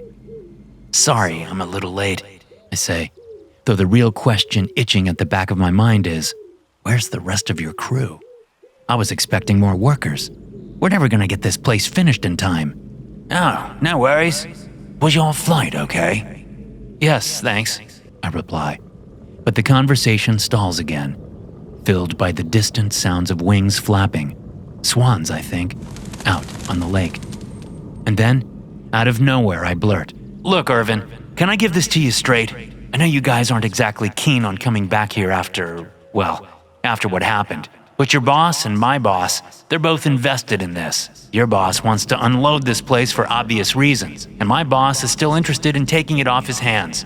I need you to help me make that happen. What do you say?" I finally take a breath, but it might as well be my last because I'm pretty sure I just blew the one tip the agent gave me. Don't pressure the guy. He's known not to respond well to that. And here I am, laying it on thick with all this your boss, my boss crap. Shit. I watch as Irvin shifts his weight, his expression unreadable, as he folds his arms and leans against the truck. What is it exactly you're needing us for? I'm still recovering from my verbal diarrhea, leaving me gawking at the guy for way longer than is normal, before I manage to string together a response. Well, the damage, the moisture in the lobby. What damage exactly? I frown. Did you guys not look inside? I ask, noticing how all three of them glance at the manor, but their gazes don't linger. It's like they can't bring themselves to really look at the place. Now that I think about it, they haven't even parked outside the front door, but some ways off, as if keeping their distance from something they'd rather not face. And I know I'm in trouble. Something about this place has spooked these men. I need to come up with something fast if I don't want to lose them. Yet, every time I try to find the words, they keep disappearing inside the fog of my headache. I open my mouth to speak, but stop when I notice the trio looking over my shoulder. I turn to follow their gaze to the tree line, and there's no doubt in my mind. It's one of those Hollywood moments where the underdog, that would be me, spots the girl of his dreams, but is savvy enough to know that it's all she'll ever be. Her honey gold wavy hair peeks out from under a woolen hat, framing her face. The thick overcoat she wears only adds to her elegant appearance, like she's just stepped off a catwalk. Megan. That's not her name, but the nickname I've given her because, despite her blonde hair, she reminds me of a classy Megan Fox. I try to speak, but my tongue feels like it's glued to the roof of my mouth. All I manage is a pathetic eyebrow raise. The last 2 times I tried to speak to this paragon of beauty, I made a complete ass of myself. A simple good morning turning into a mix of mutism and stammering. Oh God, just the memory of it makes my cheeks burn. "Good morning, Kevin," she says, like she's just passing me in the office and hasn't flown 5,000 miles to be here. That, and she knows my name. She knows my fucking name. "Hey, Billy." I quickly clear my throat. She cocks her head, a soft, amused smile playing on her lips. My stomach does a somersault. What's going on?" I blurt out, immediately cringing at my own lame question. She steps closer, and I'm instantly engulfed by her perfume, fresh, sweet, and utterly distracting. "Are you okay?" she asks, her voice laced with concern. "You're sweating." My hands fidget nervously at my sides. "Yeah, cool. I'm good. I look around, desperate for a distraction. How did you get here?" "Rental," she smiles, turning to look across the lake. "I took a wrong turn, ended up at that burnt-down place over there. So I took it as an opportunity to explore. There's a trail through the woods that leads right here." "Oh," is all I can say, because I had no clue. And well, I'm in awe of her. She observes me with a curious expression before turning to the work crew, breaking into a pearly white smile that defies the dark skies overhead. "You must be Irvin," she says warmly. "I've heard so many good things about you and your work, and this must be your crew." She shakes more hands, and for a moment, it looks like she might actually hug these strangers like long-lost friends. Instead, she embarks on an all-out charm offensive. She starts by complimenting England, talking about how it's always felt like a second home since she attended Oxford, how she loves afternoon tea, and how the English countryside is absolutely breathtaking. She even throws in a few lines about how she's always admired the English work ethic, how precise and dedicated people are, especially when it comes to preserving history and architecture. Then she shifts gears. She's full of smiles and admiration, praising Irvin and his crew for their incredible work on the manor, their attention to detail, and their respect for the building's heritage. Something she's never seen before in her entire career in property. I watch as the tension in Irvin and the lads visibly melts away under her praise. It's like she's casting a spell on them, leaving them no choice but to nod in agreement as she gushes about how excited she is to have them on board for the final leg of the renovations. I can't help but be in awe, and maybe a little envious. Where I fumbled and floundered, Billy has swooped in and smoothed everything over with ease. She's got the charm, the poise, and the perfect words to turn the whole situation around, leaving me feeling like I'm just along for the ride. 15 minutes later, we're discussing the project in detail. Over the coming weeks, Frost Lake Manor will transform into a hive of activity. Irvin and his crew will collaborate with Carlson Fit-Outs, a division of Carlson Properties specializing in renovating historic estates into modern luxury hotels. Carlson Fit-Outs will handle the major infrastructure upgrades, ensuring the manor meets modern standards and is equipped with state-of-the-art amenities. They'll also oversee the interior design, creating an ambiance that blends the manor's history with contemporary luxury. Additionally, they'll manage staffing, ensuring the hotel runs smoothly once it opens. Irvin and his team will focus on preserving the manor's unique character throughout the renovations. It's an ambitious undertaking, but with careful collaboration, Frost Lake Manor should be ready to welcome guests by New Year's. An hour later, numb from the biting wind, I secure Irvin and Son's commitment, contingent on Batista's approval and doubling their crew. As they drive away, I realize, for the first time, a sense of excitement about this project. And it's all thanks to one person. She huddles into her coat, turning toward me with a smile that could melt ice. I am freezing, she declares, hands buried deep in her pockets. Can we please go get lunch before I lose a limb? Billy, I begin, trying to gather my thoughts. I know. I'm sorry I took over back there. I didn't mean to go on for so long, but they seemed quite receptive, so I thought, strike while the iron is hot and all that. And they only have one deal breaker. Right. What's that? They start early, leave early. No evening or night shifts. No evening or night shifts? That doesn't sound creepy at all. She laughs, but I'm not joking. That was a great start, she says. I want to stay on the subject of their deal breaker, but her beautiful smile is disarming. Instead, I find myself saying, "You were amazing." Yeah? Yes, I reply, and I mean it. Oh, thanks. Her smile widens, but I can see she's gauging my reaction. So I get straight to it. "What are you doing here, Billy?" I ask, dread creeping into my voice. "Did your father send you?" Her smile falters, eyes narrowing slightly. My dad? Here? No. God, no. She shakes her head, her expression softening with amusement. Would you believe me if I said I was here on vacation? I gave her a pointed look. She shrugs, self-aware. All right, you got me. I just thought you could use some help. You know, with marketing this place as you build up to the grand opening, she says, almost sheepishly. And I happen to know a thing or two about that stuff. Even have a few contacts, she adds with a grin. This isn't news to me, or to anyone in our business. Billy's an excellent public relations officer for the very reason she just showed. She's got that proverbial gift of the gab, and the way those smooth Texan vowels roll off her tongue makes her seem relatable, approachable. But don't be fooled. She knows exactly what she's saying and why. Many have underestimated her, only to fall foul of her stealthy skill. Which is why, I counter, It'd make perfect sense for your dad to send you here. You know, keep an eye on me, make sure I don't screw up. Daddy didn't need to send me here, Kevin. He's already taken care of that, she says, her smile fading slightly. What do you mean? Well, you've worked for him for the best part of a year. You know his motto, right?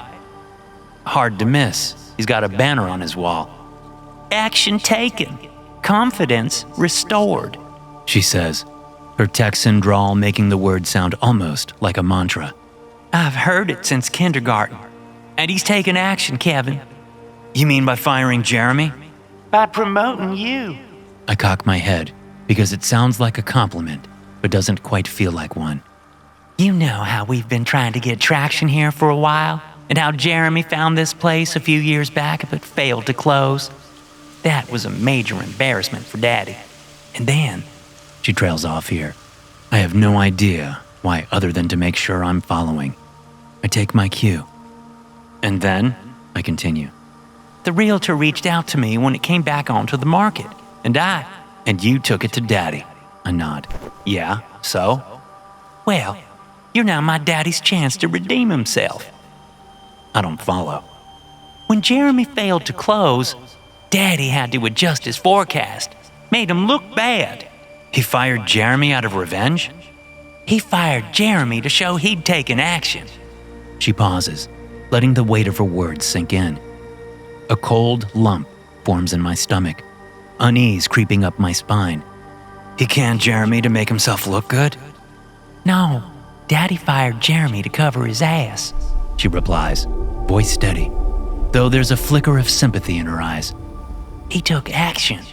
He can't afford to make that mistake again. He wants a seat at the table. So, why hire me? Wouldn't it make sense to handle this himself? She hesitates. Not really. He knows you're going to fail. No offense. I tilt my head. That actually sounds pretty offensive to me. He's hedging his bets. If you fail, he still looks like the tough guy who fired Jeremy and put his next best guy, at least on paper, on it. Because, for all intents and purposes, you're still a rookie. Easy with the compliments. I'm misting up here. If you fail, he'll swoop in come New Year's after you've done all the work and sign off on it. He'll look like the hero and you'll look... Fired. She gives me a weak smile. Action taken. Confidence restored, I say, the lump in my throat sinking lower. I've always been in awe of the guy, even before I started there, so I didn't see any of this coming. Then again, why would I? The man gave me such a compelling speech when he handed me the project. I believed it was a genuine opportunity. The sky grumbles overhead, reverberating around us. I want to ring him and tell him exactly where to shove his shitty job, but instead, I find myself asking, so what are you doing here? My beautiful colleague, daughter of my new nemesis, has already turned to admire the building. Huh? You heard me, Billy. If you think I'm such a failure, why are you here? I ask, struggling to keep the venom out of my voice. She turns, eyes brimming with sincerity, and smiles. I'm here because I think you're one hell of an agent. Yeah? How would you know? I follow your work. Whoa, I think my heart just stopped. You do? Of course. Now it's restarted at double speed. I didn't think you even knew I existed, I say, suddenly feeling like a teenager again. She giggles. That's funny, because I felt the same. I giggle too, and yes, it's a giggle. Not even boyish, but a churlish combination of sounds, followed by me awkwardly swallowing on a dry throat. You're kidding, right? I ask, trying to recover. She shakes her head, and for a second, I notice something in her expression. A flicker of hesitation, maybe even nerves. Wait, is she as nervous as I am? Don't be stupid. She's way out of your league. But still. Before I have time to process the thought, she quickly changes the subject. How much do you know about this place? She asks, turning back to the building. I'm grateful for the shift. 50 acres of its own parkland, 17,000 square feet. No, not the property itself. It's history. I pause, thrown by the question. You mean the accident a few weeks ago? The woman who fell through the skylight and died? She gives me a look, the kind that says there's more to this story than I've been told. Yeah, I've read about that. The owner's wife, right? Marco Batista. He's had a rough time. His son dead, that house collapsing into the ocean. Creepy stuff. It's all over the internet, and he even wrote a book about it. She nods. Right, but that's just part of it. There's more. Going back to the people who lived here before him. I scowl. Are you trying to make me feel better or worse? Because right now, I'm leaning toward worse. She ignores my comment. You know, in the US, they have rules about disclosing deaths in a house. California, for example, requires sellers to reveal deaths that occurred within 3 years. But here in the UK, no such law. No need to disclose that sort of thing for homes or hotels. I raise an eyebrow. You're suggesting we suppress what happened here? No, I'm suggesting we shout it from the rooftops, she says, turning to me, eyes bright. Do you have any idea how many millions of dollars in free publicity this place has already received? It's rhetorical. Then, we up the ante. We don't just brand this as another boring country hotel, but an experience destination. People will flock here from all over the world, especially because of that book. The book isn't about this place, though. It's about his other home by the ocean. Technicality, she says, clearly thinking ahead, her sapphire eyes full of excitement. I chuckle. Yeah, I bet your father would have a lot to say about that. But when I glance back, she isn't laughing. She's grinning, her face glowing with excitement. Oh, fuck, you're serious, I say, losing my smile. Of course I'm serious. Don't you think you should run this past your dad first? What? Like he was honest and above board with you about this? She asks, raising a brow. Yeah, but that's my problem, Billy, not yours. I don't want to stir up trouble between you and him. Are you kidding? She shrugs. It'd be just another chapter in our melodrama. And what about Dave? She frowns. Dave? Yeah, David. Won't he have something to say about this? Yeah. She scoffs. But why should I care? Well, he's your I falter, watching her brow lift again as I stumble over the words. You two, together. She cringes. Ew, what? Why would you think that? My stomach drops, the excitement of what I might be learning making my heart race. Well, he's handsome in that captain of the football team kind of way. And he and your dad, they seem, tight. Tight? Maybe. But that has nothing to do with me, and everything to do with him being the son my dad always wanted, she says, shrugging. Seriously? Yeah. Why do you think my name's Billy? He picked it before I was even born. And with Mom gone, well, it stuck. She says it casually, but I can see the sadness behind her eyes, a quiet longing. And I get it. I was raised on my aunt's farm, so I know what it's like to lose out on the life you thought you'd have. Oh, I'm sorry. Don't be. She steps closer, her perfume lingering in the wind, her expression turning serious again. Look, I know my dad. He's tough and smart, but he's also predictable. He thinks he's got everything under control, but there's one thing he didn't count on. What's that? I ask, my voice barely a whisper. Me. She gives a small, confident smile. I'm here because I believe in this project. And in you. Together, we can pull this off and beat him at his own game. So, what's the plan? I ask, finally finding my voice. She grins, that confident Billy I admire re-emerging. First, we get this place ready for its grand debut. Then, we build the buzz. Make Frost Lake Manor the destination next year. There's a fire in her eyes, a determination that's contagious.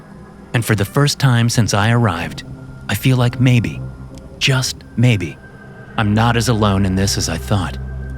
"So," she says, hunching against the cold, "are you going to show me to my room?" "Room?" I echo as dry leaves tumble and click around us. "Yes, so I can freshen up, maybe grab something to eat." "Sure. I'm staying at a B&B not far from here. It's actually quite cute." "B&B? Why aren't you staying here?" "Here?" "Yes, here." I scoff. "You can't stay here." "Why not?" "Because it isn't ready, and there's a gigantic hole in the roof." "That's not what Irvin said. He mentioned the whole right side of the building is finished. Multiple bedrooms with en suites, a family bathroom, a reception room, and the kitchen. Makes sense to try our own product." "Yeah, but not in sub-zero temperatures." She laughs. "Oh, quit your griping. Just think of it as glamping." "Glamping? Have you been in there?" "No, but how bad can it be?" "Billy, come on, let's see this beauty," she says, heading toward the front door. As I follow her, my phone buzzes in my pocket. The screen lights up with an unknown number, the area code unmistakably from Dallas. My stomach tightens. A call from the office. I hesitate, thumb hovering over the screen. But Billy catches sight of it and frowns. "Don't," she says, more firmly than I expected. "It could be important," I argue, though a part of me is relieved when she shakes her head. "If it was important, they'd be calling from a number you recognize, right?" I glance at the number again. She has a point. The last thing I want is to get sucked back into work drama, especially when the shadows of Frost Lake Manor are already creeping into my thoughts. I decline the call and slide the phone back into my pocket with a nod. "Yeah, you're right. Frost Lake Manor is, quite literally, a house divided. The right side, as Billy described, is pristine, almost unnervingly so. This time, I allow my attention to wander beyond the devastation of the collapsed glass ceiling to the rest of the building. It's like stepping into a 5-star hotel. The Batista crew really has done an impressive job. Polished wood and gleaming fixtures everywhere. The walls are freshly painted, and despite the dust from the collapse, the floors are resplendent, where they aren't covered in mud and debris, reflecting the last of the autumn light streaming through the large windows. On the right side of the staircase, each bedroom is immaculate, waiting only for the final touch, furniture to make them feel lived in.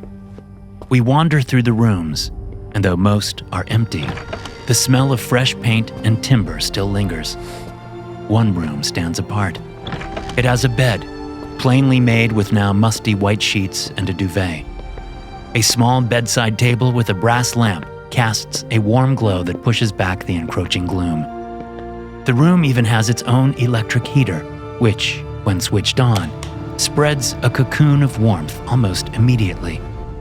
The room, with its views of the dense woodland and the lake beyond, must have been Marco Batista's. But across the first landing and up the stairs, it's a completely different world, abandoned to the ravages of time. The air here is thick, oppressive, heavy with the scent of decay, and something else. Something I can't quite identify, like it crawled here to die and was never found. The walls are faded, peeling, and the floors creak underfoot, groaning in protest at our presence. Dust coats every surface, and the temperature drops noticeably. The warmth from the other side of the house can't reach this far. Above us, giant plastic dust sheets hang from the ceiling, draped over banisters and stairs like shrouds. They move ever so slightly, a faint crinkling sound filling the silence, invisible drafts making them seem as though they're breathing, alive yet suffocated, like the last remnants of life this side of the house once held. I glance at Billy, and for once, she's uncharacteristically quiet. Her earlier bravado has dimmed, her eyes scanning the shadowed corners. I wonder if she feels it too, the weight of this place. I'm probably just projecting, letting last night's events and this unsettling environment mess with my head. While I stop short of saying it aloud, I'm relieved when the tour ends and we're back on the brighter side of the house. Though I still can't say I'm thrilled about staying here overnight. Right now, the idea seems only marginally better than returning to the cramped B&B with its too soft mattress and the memory of that nightmare. So, when Billy suggests we go out for supplies and takeout, I jump at the chance. Farnham is larger than Fawndale, but still not too far from the manor, and the drive is a welcome break. The normalcy of the town's bustle is a stark contrast to the eerie silence of the manor. I've barely parked and killed the engine when my phone buzzes again. The same unknown number from Dallas flashing on the screen. "Shit," I mutter, picking it up. Billy glances over, her expression tightening. "Don't answer it," she repeats. "Important calls don't come from unrecognized numbers." I'm not sure I agree, but she has a point. If it were someone truly important, like Anderson, their name would show up. So I silence the call, and we leave the car. We pick up an inflatable bed for me, after my insistence that Billy take the bedroom, along with assorted groceries and Chinese takeout from a hole-in-the-wall place that smells far too good to pass up. By the time we return to Frost Lake Manor, the sun is already sinking, the golden light of late afternoon fading into the creeping shadows of dusk. The birds have vanished, as if retreating before the encroaching night, leaving the air still. Even the wind has stopped, as though the whole world is holding its breath. On the bright side, the manor is fully lit. Power still runs to the place, casting long shadows across the devastation of the lobby. But the heating? A no-go. No matter how many switches we flip, the radiators remain cold and silent. We decide to settle in the main bedroom, giving it a quick clean. The room is thick with cobwebs, but Billy barely blinks as she clears them away, banishing the occasional spider to the trash. After dusting and tidying, we close the door to the drafty hallway and turn on the electric heater. With no table, I spread a blanket on the floor and lay out the food containers and bottles of water, setting up a makeshift picnic. I place a battery-powered lantern in the center, casting a warm glow over our spread. The food isn't hot anymore, but the savory smell is a welcome change from the cold, musty air that seems to cling to every corner of the manor. "Wow," Billy says, emerging from the bathroom, followed by another cloud of her perfume. "This looks great." Madam, I reply, gesturing to the picnic on the floor. I'm just going to wash my hands. Be right back. Are you sure you don't want me to run you over to pick up your car and your things?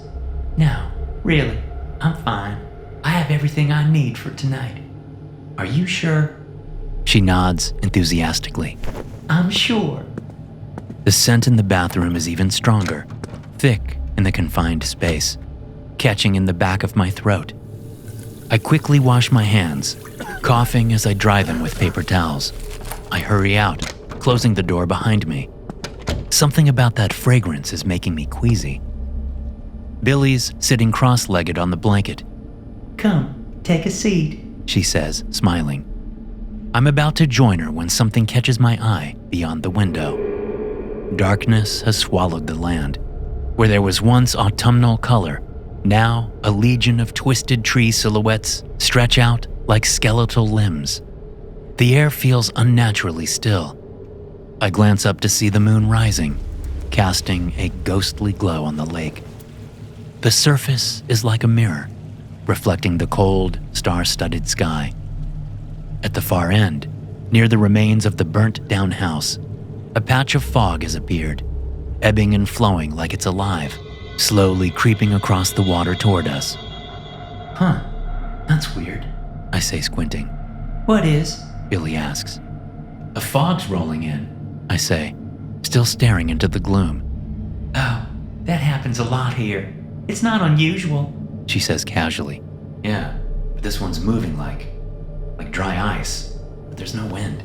I mutter, cupping my hand to the glass for a better look.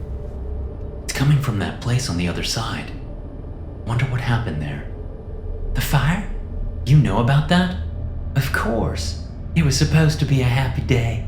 Lots of love and joy. But that changed once the fire started. I turn around. What happened? It's hard to know, She says, casually unwrapping food containers. There are so many rumors, but most people believe it was one of Marco Batista's disgruntled patients. Patients? Yeah, didn't you know? He's a psychologist. No, I thought he was a property developer. He's both. Marco's a psychologist, but he's also got his hands in property deals. He bought that place from under her and then evicted her. She blamed him for everything. So, what? She set the fire during the wedding? Billy pauses, looking up. She set herself on fire. According to him, she uttered some kind of curse. Oh, God. I grimace, picturing the chaos, the screams, the smell. I glance back out the window, half expecting to see it play out. That's horrendous, I whisper. Why would she do that? Billy shrugs, unfazed. Different stories. Some say she was crazy. Others think it was revenge for him kicking her out of her home. Her home? Yeah. Here at Frost Lake Manor. At least, that's what Batista told the police, though they never found her body. Billy's words are casual, like it's just gossip. You don't believe him? I ask.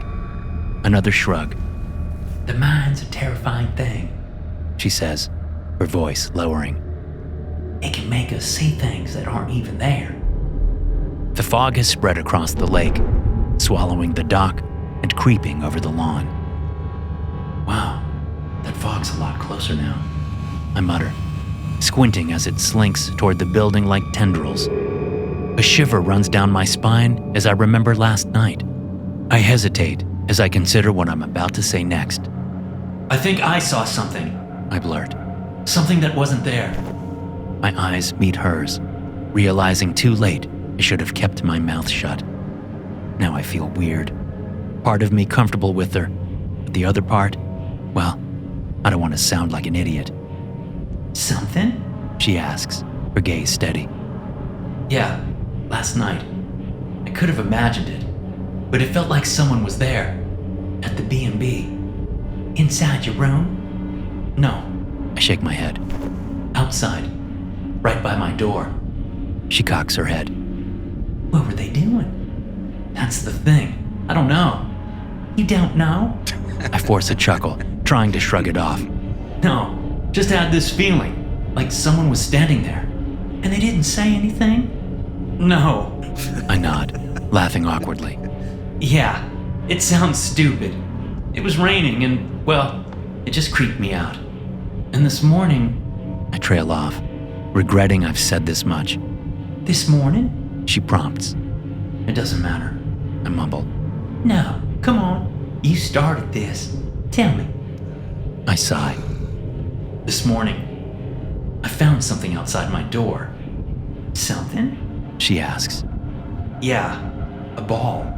About the size of a baseball, but made of vines and thorns. I force a laugh. I know it sounds crazy, I say, expecting her to laugh. But she doesn't. Her amused smile has vanished, replaced by something much more serious. What? I ask, suddenly uneasy. What is it? She hesitates, clearly weighing whether to tell me. It's nothing. Just more urban legend. Too late for that. You've got to tell me now. She shakes her head. It's just a story. Something that happened a few years back. In Cambridge. Massachusetts? No, here in England. A small village just outside the city. Meadow Lane, I think it was called. She pauses, taking a breath. There were reports of some really bad stuff happening there. Messed up stuff. People died and... And? I press, unease twisting in my gut. And some of the victims, they found these little effigies, shaped like a ball. It takes me a second to process what she's saying. Then, I laugh, starting small more confused than anything. But as it builds, I catch myself wondering if she's joking. When Billy laughs too, a flood of relief washes over me, and I join in more heartily, pointing at her. Ha! You're good. You're really good. I say, laughing harder. You almost had me there. The laughter lingers a bit too long. Maybe because, for a moment, she really did have me crapping my pants. But it fades when a creaking noise sounds behind me. I freeze, my eyes snapping to the window. The fog has swallowed the mansion, pressing itself against the glass like it's alive, thick and swirling. It moves with intent, gliding over the surface, almost like it's testing the windows for weaknesses. I watch, heart thumping, as it curls around the edges of the frame, making the glass creak under the pressure. For a second, I swear I see it pulse, almost like it's breathing. Suddenly, my pocket vibrates. Shit! I yelp, nearly jumping out of my skin. Fumbling, I grab my phone, hands shaking. The screen lights up with that same unrecognized number, the Dallas area code glaring back at me. It's that number again. I mutter, but this time, I don't wait for Billy to talk me out of it. I hit answer and hold the phone to my ear. Hello? Nothing. Dead air for a few seconds, then a rush of static, followed by a sharp squeal that makes me wince. I yank the phone away and shout into it. Hello? Can you hear me? I can't hear you, whoever you are. Hang up and try again. I'm about to end the call when a voice finally comes through, one I recognize instantly. Hello? Can you hear me? Hello? Kevin, is that you? My stomach drops. Slowly, phone in hand, I turn to look at Billy, who's still sitting there, legs folded, casually eating. Billy? I stammer, barely managing to speak. Yeah? Says the person sitting in front of me. But so does the voice on the phone. Static crackles. Yeah, I've been trying to reach you. I'm on my way to the manor, but my GPS isn't working. Can you give me directions? The world tilts. This can't be real. It doesn't make any sense. A loud, splitting noise pulls my attention to the window. I whirl around. The window pane is cracked. But before I can process it, something else catches my eye. The fog is shifting, peeling apart like it's revealing something that shouldn't be there. And yet, as the mist swirls in the window light, they come into view, crude and ragged, just like the ones by the road. Scarecrows. They're lined up on the lawn, heads crooked, shadows stretching their jagged forms across the ground. Their burlap faces droop, hollow and lifeless, as they watch the house. Watch me. Jesus Christ! Billy! I spin away from the window. Billy, they're here! I stop mid-sentence. The blanket, the containers, and the half-eaten food are still there. But Billy is gone. The bedroom door hangs wide open. Billy? I call out, scanning the room, even though I can already see I'm alone. Billy? I shout toward the bathroom, but deep down, I know she isn't there. I take a step forward, but the air feels heavier, thick with a sickly sweet scent. Her perfume, but underneath it, something else, something rotten. It's subtle at first, but then it hits me, harder now, like damp earth and decay, something long hidden. I gag, bile rising in my throat. The phone in my hand crackles with static again, then goes dead. I stumble back, panic rising in my chest as the room grows colder, like the fog is seeping through every crack. Billy? It's barely a whisper, a reflex as I try to make sense of this. We say what we want to say. Her words echo in my mind, crawling under my skin. The stench left behind thickens, choking me. I need to get out of here. Now. I take a step toward the door but freeze when the bedside lamp flickers and sputters, then dies. A second later, the corridor light goes out too. The house plunges into darkness. Panic crawls up my legs, tightening around my chest. If it weren't for the lantern on the blanket, the room would be swallowed by the dark. Its warm glow is the only thing keeping the blackness at bay. I reach for it but stop. I see movement. At first, I think it's just a trick of the light, but then I see it again. Something is moving. The once silent house groans around me. Ancient timbers creak under invisible pressure. Outside, the wind picks up, rattling the windows, howling beneath the door. My heart pounds as I squint at the blanket. My eyes adjust to the flickering gloom, and that's when I see it. Something is crawling over it. I blink, trying to make sense of it, but no. Oh shit! It isn't a trick of the light. What I thought were noodles spilled from the takeout containers are now wriggling, slick and fast, scuttling forward from the food. Spiders! Hundreds of them! Fuck! I shriek, jumping back, but they keep coming, spilling across the blanket, legs scrambling in every direction. Their bloated black bodies surge toward me, moving as one writhing mass. I take another step back, my breath catching, the cold from the window biting at the back of my neck. Something slams into the window behind me, hard. I whirl around, heart in my throat, face to face with it. A scarecrow, its burlap face pulling back before smashing into the glass again. I scream. The thing wails through a gash in its mouth, then jerks its head forward. The sound is deep, hollow, like bones cracking against wood. A web of cracks splinters across the window pane. No! I breathe, backing up fast. The scarecrow's head lolls sideways, crooked. Its straw limbs twitch unnaturally as it hurls itself into the glass over and over. The window rattles, the frame splintering with each impact. I tear my eyes away, holding the lantern up in front of me as I bolt for the door, ignoring the wet crunch of spider abdomens beneath my feet. As I emerge in the dark corridor, the wind slams into me, howling through the gap in the roof. The tarp above snaps viciously, the sound like the jaws of a beast slamming shut, while plastic dust sheets flap violently, desperate to break free. Another loud crash echoes from down the hall, then another and another from different rooms. The sound is unmistakable. They're all trying to get inside.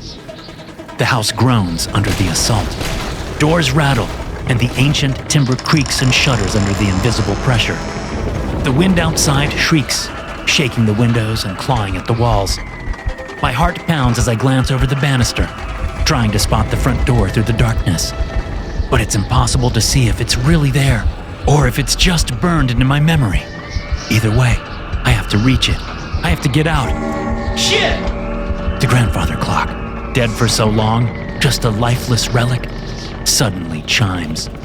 Its haunting, warbled rendition of Big Ben's Westminster quarters echoes through the chaos. I thought that thing was dead. The sound is deafening, even over the storm tearing the house apart, and its sound empties a bucket of ice-cold terror down my spine. I step forward but kick something. It rolls out of the lantern's beam and tumbles down the stairs. The most terrifying part, the thing that makes my scalp prickle with sweat, is that I don't need to see it to know what it is. I saw it at the hotel. I threw it in the trash. Yet it's here now. Oh, God. I lift the lantern higher, casting long, distorted shadows that rise and surround me. From below, that ugly thing stops tumbling, settling somewhere in the darkness. I take a ragged breath. It's cold. So cold that my breath leaves my body in clouds of vapor. I spin around. The sound is barely a whisper, drawn out like the last exhale of something that hasn't breathed in years, coming from the corridor to my right where the lantern's light fades into black. Billy? The voice sounded like hers, yet it didn't. It's too far away, too wrong, like it's been stretched and twisted. I peer into the gloom. The howling turbulence from the gaping hole above is loud, but the rest of the house is eerily quiet, like it's holding its breath. Billy? My voice cracks, weak, swallowed by the shadows. I wait, staring into the void. Nothing stirs, but the raised hairs on my neck react to the feeling that something's down there, crouched just beyond the lantern's reach, waiting to lunge. I take a step back, shivering, gaze locked on the corridor, waiting for the voice to call again. but it doesn't. Something moves across from me. I whip around, pulse pounding in my ears. The dust sheets are swaying as if someone is brushing past them. That crinkling sound is sandpaper on my frayed nerves. I raise the lantern, holding it high toward the opposite side of the staircase. The sheets shift, ghost-like, back and forth, as if the very house were breathing. I inch forward carefully, toes feeling for the edge of the top step, lantern held high, straining to see beyond the sheets. There's something there, I'm sure of it. A shadow right where... The rasping voice is sudden, sharp in my right ear. I yelp, jumping sideways, miscalculating the step. Before I know it, the world tilts. My body slams into the stairs, the lantern flying from my hand, clattering loudly as I tumble head over heels, each bone rattling impact knocking the wind from my lungs. The sky and hard steps spin in my vision, up, down, sideways, until everything goes black. When I come to, my head is swimming, my cheek pressed awkwardly against the cold wood of the stairs.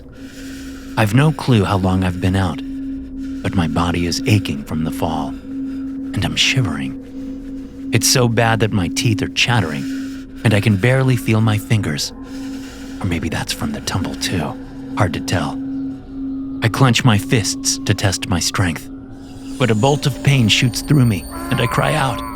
Still, I try again, forcing my limbs to respond. I need to move. I need to get out of here. The lantern's dead, broken from the fall.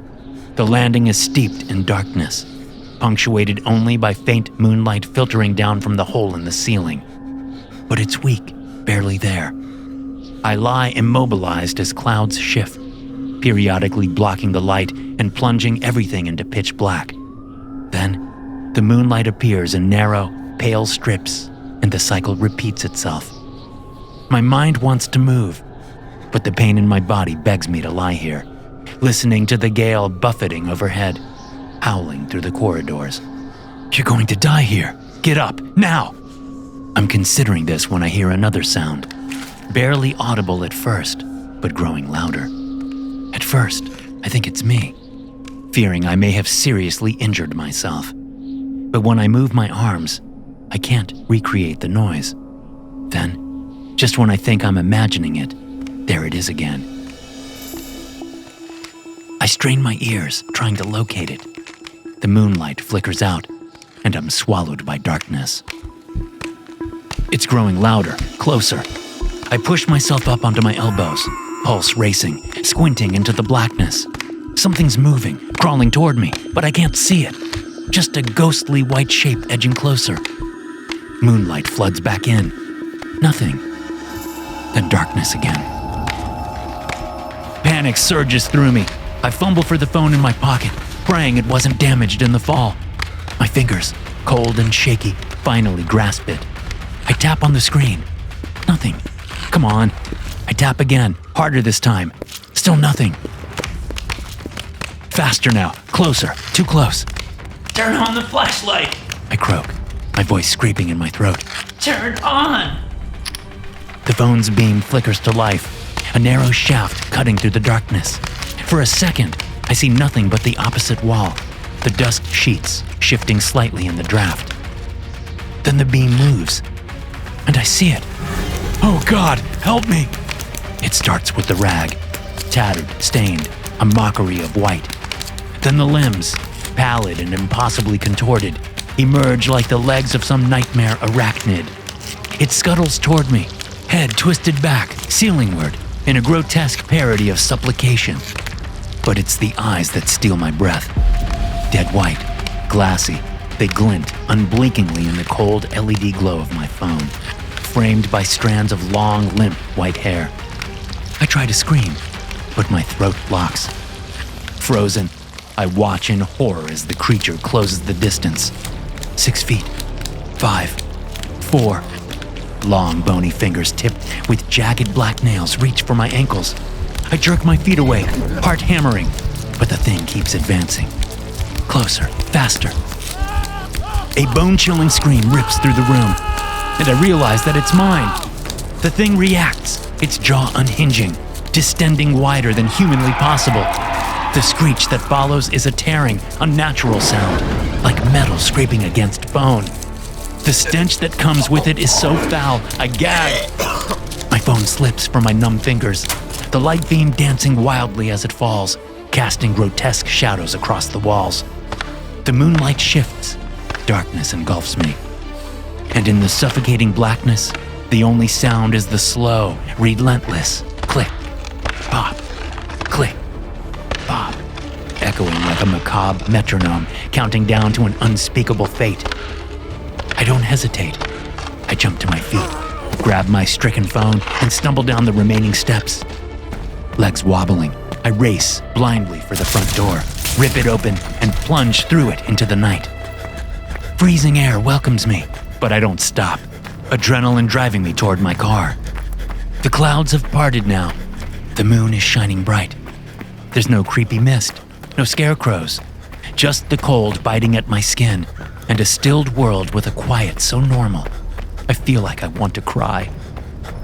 I slam up against the car, gasping for air, my breaths sharp and cutting. It's okay. You're safe.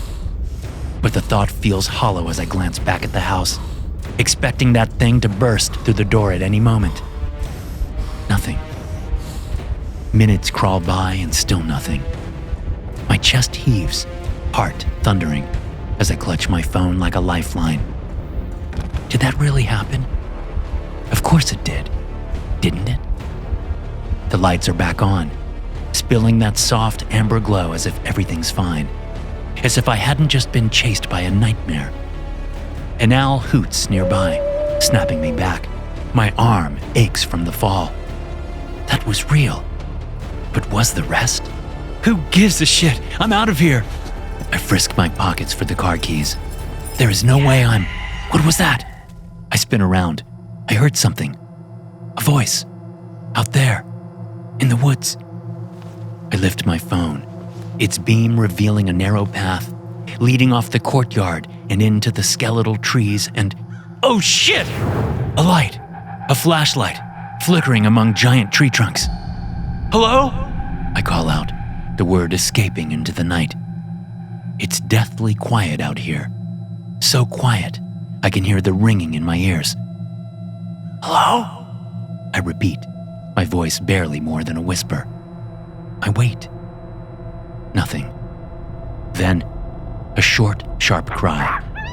Not a person, you idiot. A fox. But that doesn't explain the light projecting giant shadows into the sky. A flashlight? Billy? I call, louder this time. Billy? Is that you? Still nothing. Just that light, bobbing in the distance, weaving through the trees. I take a step toward the woods, every instinct screaming at me just to get in the damn car. But what if it's her? I can't abandon her out here. Here, over here. I freeze in my tracks. I heard that. I definitely heard that.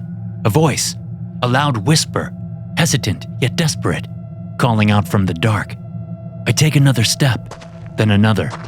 The trees loom larger the closer I get, the light barely visible through thickening shadows. Billy? I shout again. Is that you? But my voice is swallowed by the cold. I'm halfway to the tree line when I hear it again. A voice. Her voice. Kevin, help me. It's faint, but I hear it. Clear as day. She's calling for me. Billy! I shout, breaking into a jog, heading straight for the woods. She's out there. She needs me. I stray off the courtyard and into the woods, following the footpath, cutting through the trees. But I'm not stupid. At least, I don't think I am. I stop about 10 feet in, keeping the car in view. My ticket out of here that I don't dare lose sight of. Moonlight filters through the trees in fragmented shafts, revealing the outlines of gnarled trunks and elongated branches. My breath fogs out into the light beam of my phone, each exhale louder than the last. Billy! I call out again, eyes locked on the small light flickering deeper in the woods. Kevin? Kevin, is that you? Her voice reaches me again, weak but distinct. cutting through the silent forest like a blade. Yes! Billy, it's me! Come towards me! Follow my voice! I strain my eyes, watching the light flicker and sway, bobbing up and down as she moves toward me. I can hear her now, footsteps crunching through the underbrush. Warm relief floods through me. She's picked up the pace, hurrying toward me, that small light growing larger as she draws closer and closer. That's it! Follow my voice! I shout, panic slowly subsiding. I glance back towards the safety of the car. Something shifts in the corner of my eye. I turn and see another light flickering on the opposite side of the woods. Then, a third. They're weaving through the trees. I freeze, heart pounding, glancing between the bobbing light ahead and the others moving in from the side. They're circling, closing me in.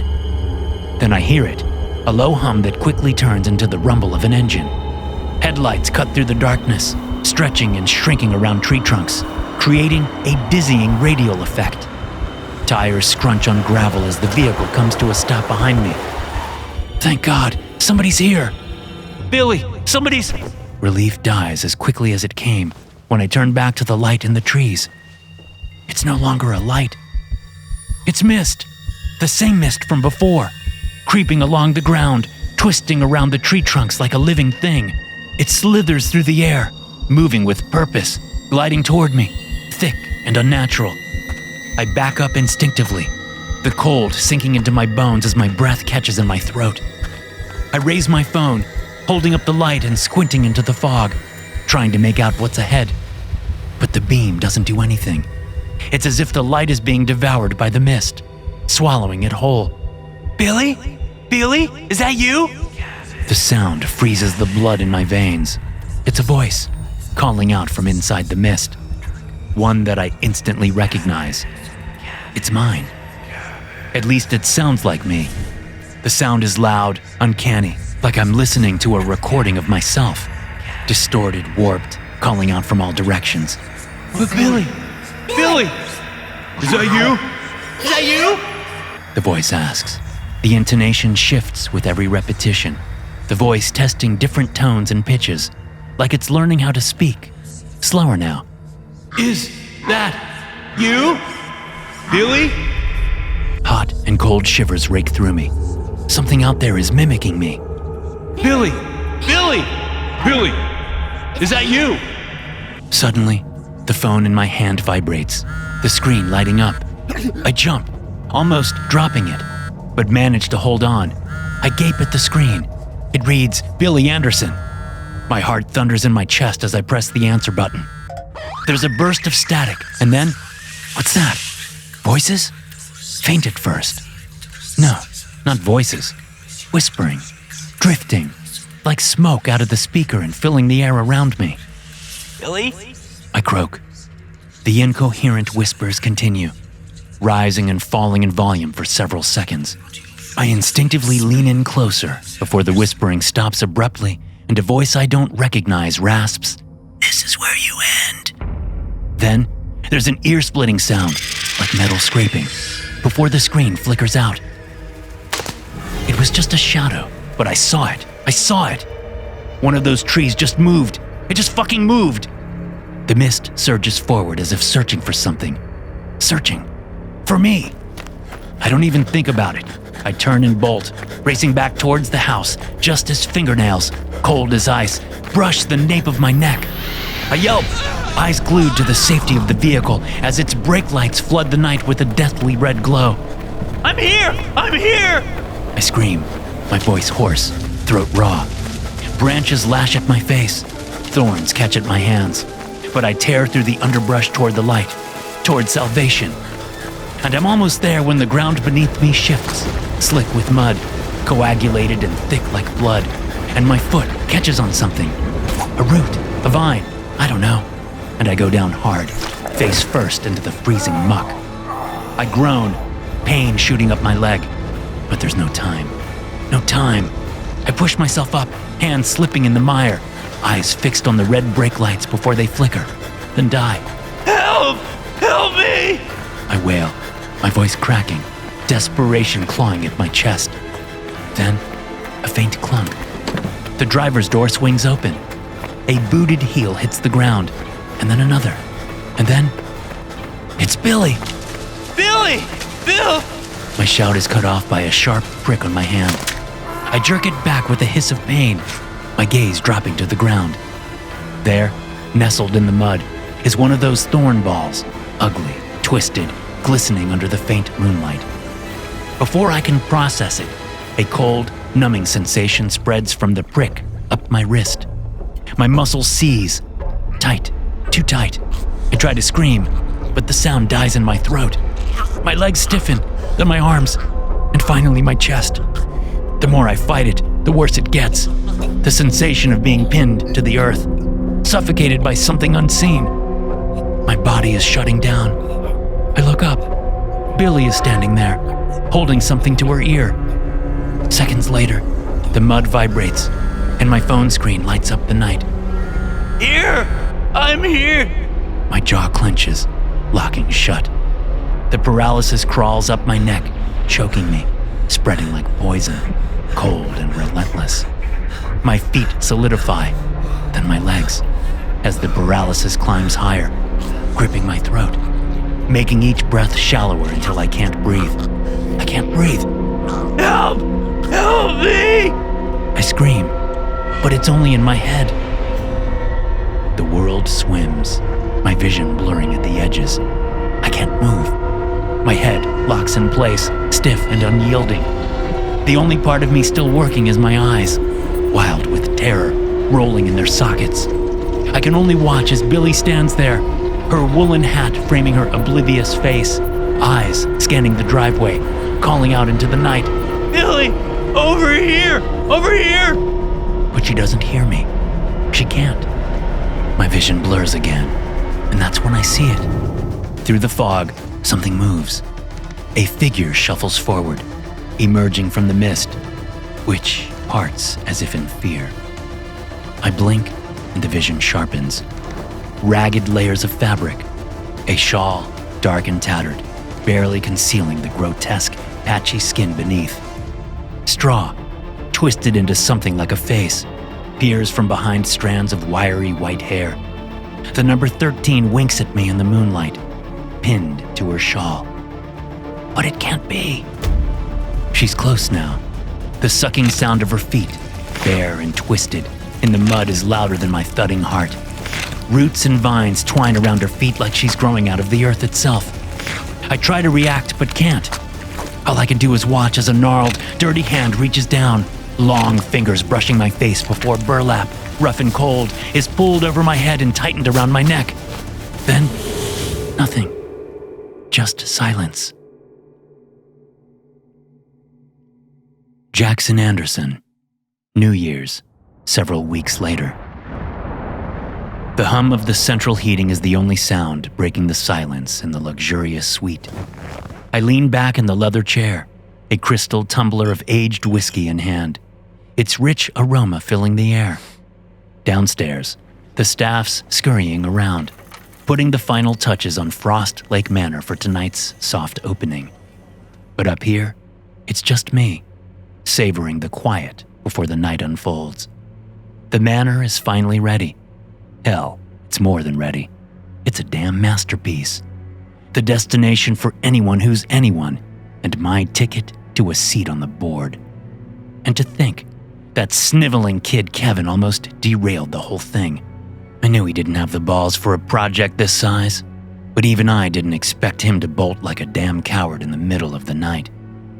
My phone buzzes, and I glance down at the coffee table, a smile already spreading across my face. I tap answer and bring the phone to my ear. Hey, sweetheart, I say, leaning back and swirling the whiskey. you on your way? Yeah, should be there in about 30 minutes. Good. I reply, taking a sip. How are things? All good here, babe. Place looks fantastic. Floors, doors, everything's gleaming. Contractors did a hell of a job. It's all thanks to you. Thanks, Daddy, but it was a team effort. Horse shit. Credit where it's due. If you hadn't stepped in, this place would have been a disaster. That asshole really screwed the pooch on this one. But you pulled it together. That's all on you, babe. Still no she asks, voice softer this time. I sigh, already feeling my blood heat. You're still worried about this guy? Honey, I told you. We're never gonna hear from him again. He bailed, and that's all there is to it. Now, I know that big heart of yours don't want to hear it, but trust me, the guy's history. There's a pause, longer this time, filled in by the sound of a cart and footsteps in the corridor outside. Yeah, it's just weird, you know. You've seen his work. This just doesn't feel like him. Well, you know what they say. Some folks are all hat and no cattle. I keep my tone steady, trying to reel her back in. And let me tell you, if it wasn't for your idea to revise that letter of intent, we wouldn't be here right now. You bought us the time we needed to get this place ready, hon. That was you. I know you're right. I just can't get over it. You know, the contractor's saying they met with me that Monday. My flight hadn't even landed yet. Yeah, I know, honey. You said. Don't you think that's weird? And what about that night? First, I couldn't get through. Then I found his abandoned rental out front. And I could have sworn I heard him call my name, Daddy. It was clear. Like I'm talking to you right now. Billy, honey, you've really got to stop torturing yourself like this. Now, as you well know, the cops found nothing. No trace of the guy either at the house or in the woods. Nothing. Exactly. Who disappears like that without so much as a text? I shake my head, stifle a sigh. Honey, you heard what the police said. He wasn't about to text anyone. The guy was a loner, and... But that's what bothers me, Daddy. There's no record of him even returning to the States. And after that phone call today... Her words hang in the air, and I sit up, tension returning to my shoulders. Phone call? What phone call? Have you heard from this asshole? Because if you have, then you damn well better tell the Pope. No, Daddy, nothing like that. Then what is it, hon? She hesitates, and I can hear the hum of her car in the background. She finally speaks. It doesn't matter. It just worried me is all. You sure? Yeah, I'm sure. I lean back in the chair, the warmth of the room sinking into my neck. For the first time in a long while, things feel good. Well, listen, doll. I need to jump and finish getting ready before you show up.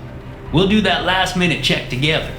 I stretch, standing up, when there's a sudden knock at the door. Hang on a second, sweetheart, I say, frowning. Someone's knocking on the damn door. I walk across the room, the floorboards creaking softly underfoot. As I reach for the handle, the air feels colder, almost biting, as I pull the door open. But there's nobody there. I glance down the corridor. It's empty. The hallway stretches out in both directions, dimly lit by the sconces flickering on the walls. Who is it? Comes Billy's voice through the phone, sharper now, like she's on edge. Daddy? Yeah, I'm here, honey. Is everything okay? Yeah, fine, I say, rubbing the back of my neck. Could have sworn someone knocked on my door, but there ain't nobody here. I'm about to turn back inside when something at the edge of the light catches my eye. What the? Daddy? Daddy, what is it? It looks like a ball. It's just sitting outside the door, half hidden in the shadows. I bend down, frowning as I pick it up. No bigger than a baseball, but it's wrong. Twisted, like it's made of vines or thorns, all tangled together. The surface is slick, wet from the rain, the thorns glistening under the dim light. Daddy, what is it? Daddy, answer me. I'm here, honey. I'm here. I say into the phone, but my focus is on the ball. It's the damnedest thing. Someone left this strange little ball outside my door. What? What is it? Her voice cracks now, strain tightening each word. Now, settle down, sweetheart. I mutter, turning the thing in my hands. It's heavier than it looks. Just some ugly ball. Looks like it's got, what the hell, thorns all through it. Daddy, listen to me. You need to get rid of it. Right now. What? I chuckle, shaking my head. What are you getting yourself all head up about? It's just some dumb prank. Get rid of it! Her voice cracks into a shout. Daddy, please! Get rid of it now! I glance at the ball again, but something flickers in the corner of my eye. One of the sconces on the wall. Oh, hell! What? What is it? The lights, they're acting up. I watch the hallway as shadows seem to stretch and crawl along the walls. Listen, doll, I gotta get someone on this. I'll see you soon, all right? No! Daddy, no! Don't hang up! Don't! There's a burst of static in my ear, sharp and grating. I pull the phone away for a second, frowning, but then another sound. Not quite voices. Faint at first, like something scratching at the edges, whispering, drifting through the speaker, whispering. Billy? Is that you? The whispers rise and fall, incoherent but unsettling, filling the air around me. I listen closer, straining to make out the words. Then, everything stops, dead silent. Before I can react, a voice rasps through the static, low and ragged, like it's crawling straight into my brain. This is where you end. Then, the phone dies. The lights flicker out, plunging the corridor into suffocating darkness. My breath catches, the air thick like molasses, choking me. I cough, gag, stumble, my brain screaming for oxygen. I can't breathe. I can't breathe. Panic rises as the surrounding air tightens, trapping me, each breath harder than the last. The corridor lights flicker, strobing in sync with the pounding of my heart. I claw my way forward, gasping, pleading.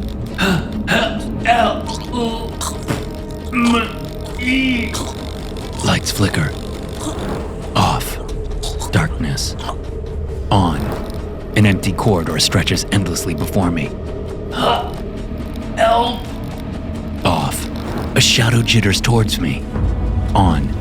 There's nothing there. Off. The walls are closing in. On. The shadow is much closer now, just feet away. Off. A rustle in the dark. Closer. On. The flickering speeds up. My heart races, pounding so fast, I think it's going to explode. Off. Something stirring in the black. On. Elongated arms, twisted like branches, tipped with jagged talons, stretched toward me. Pain explodes in my chest as the talons sink deep. A sharp, sudden agony as my heart gives one final desperate beat before. Off. Blackness.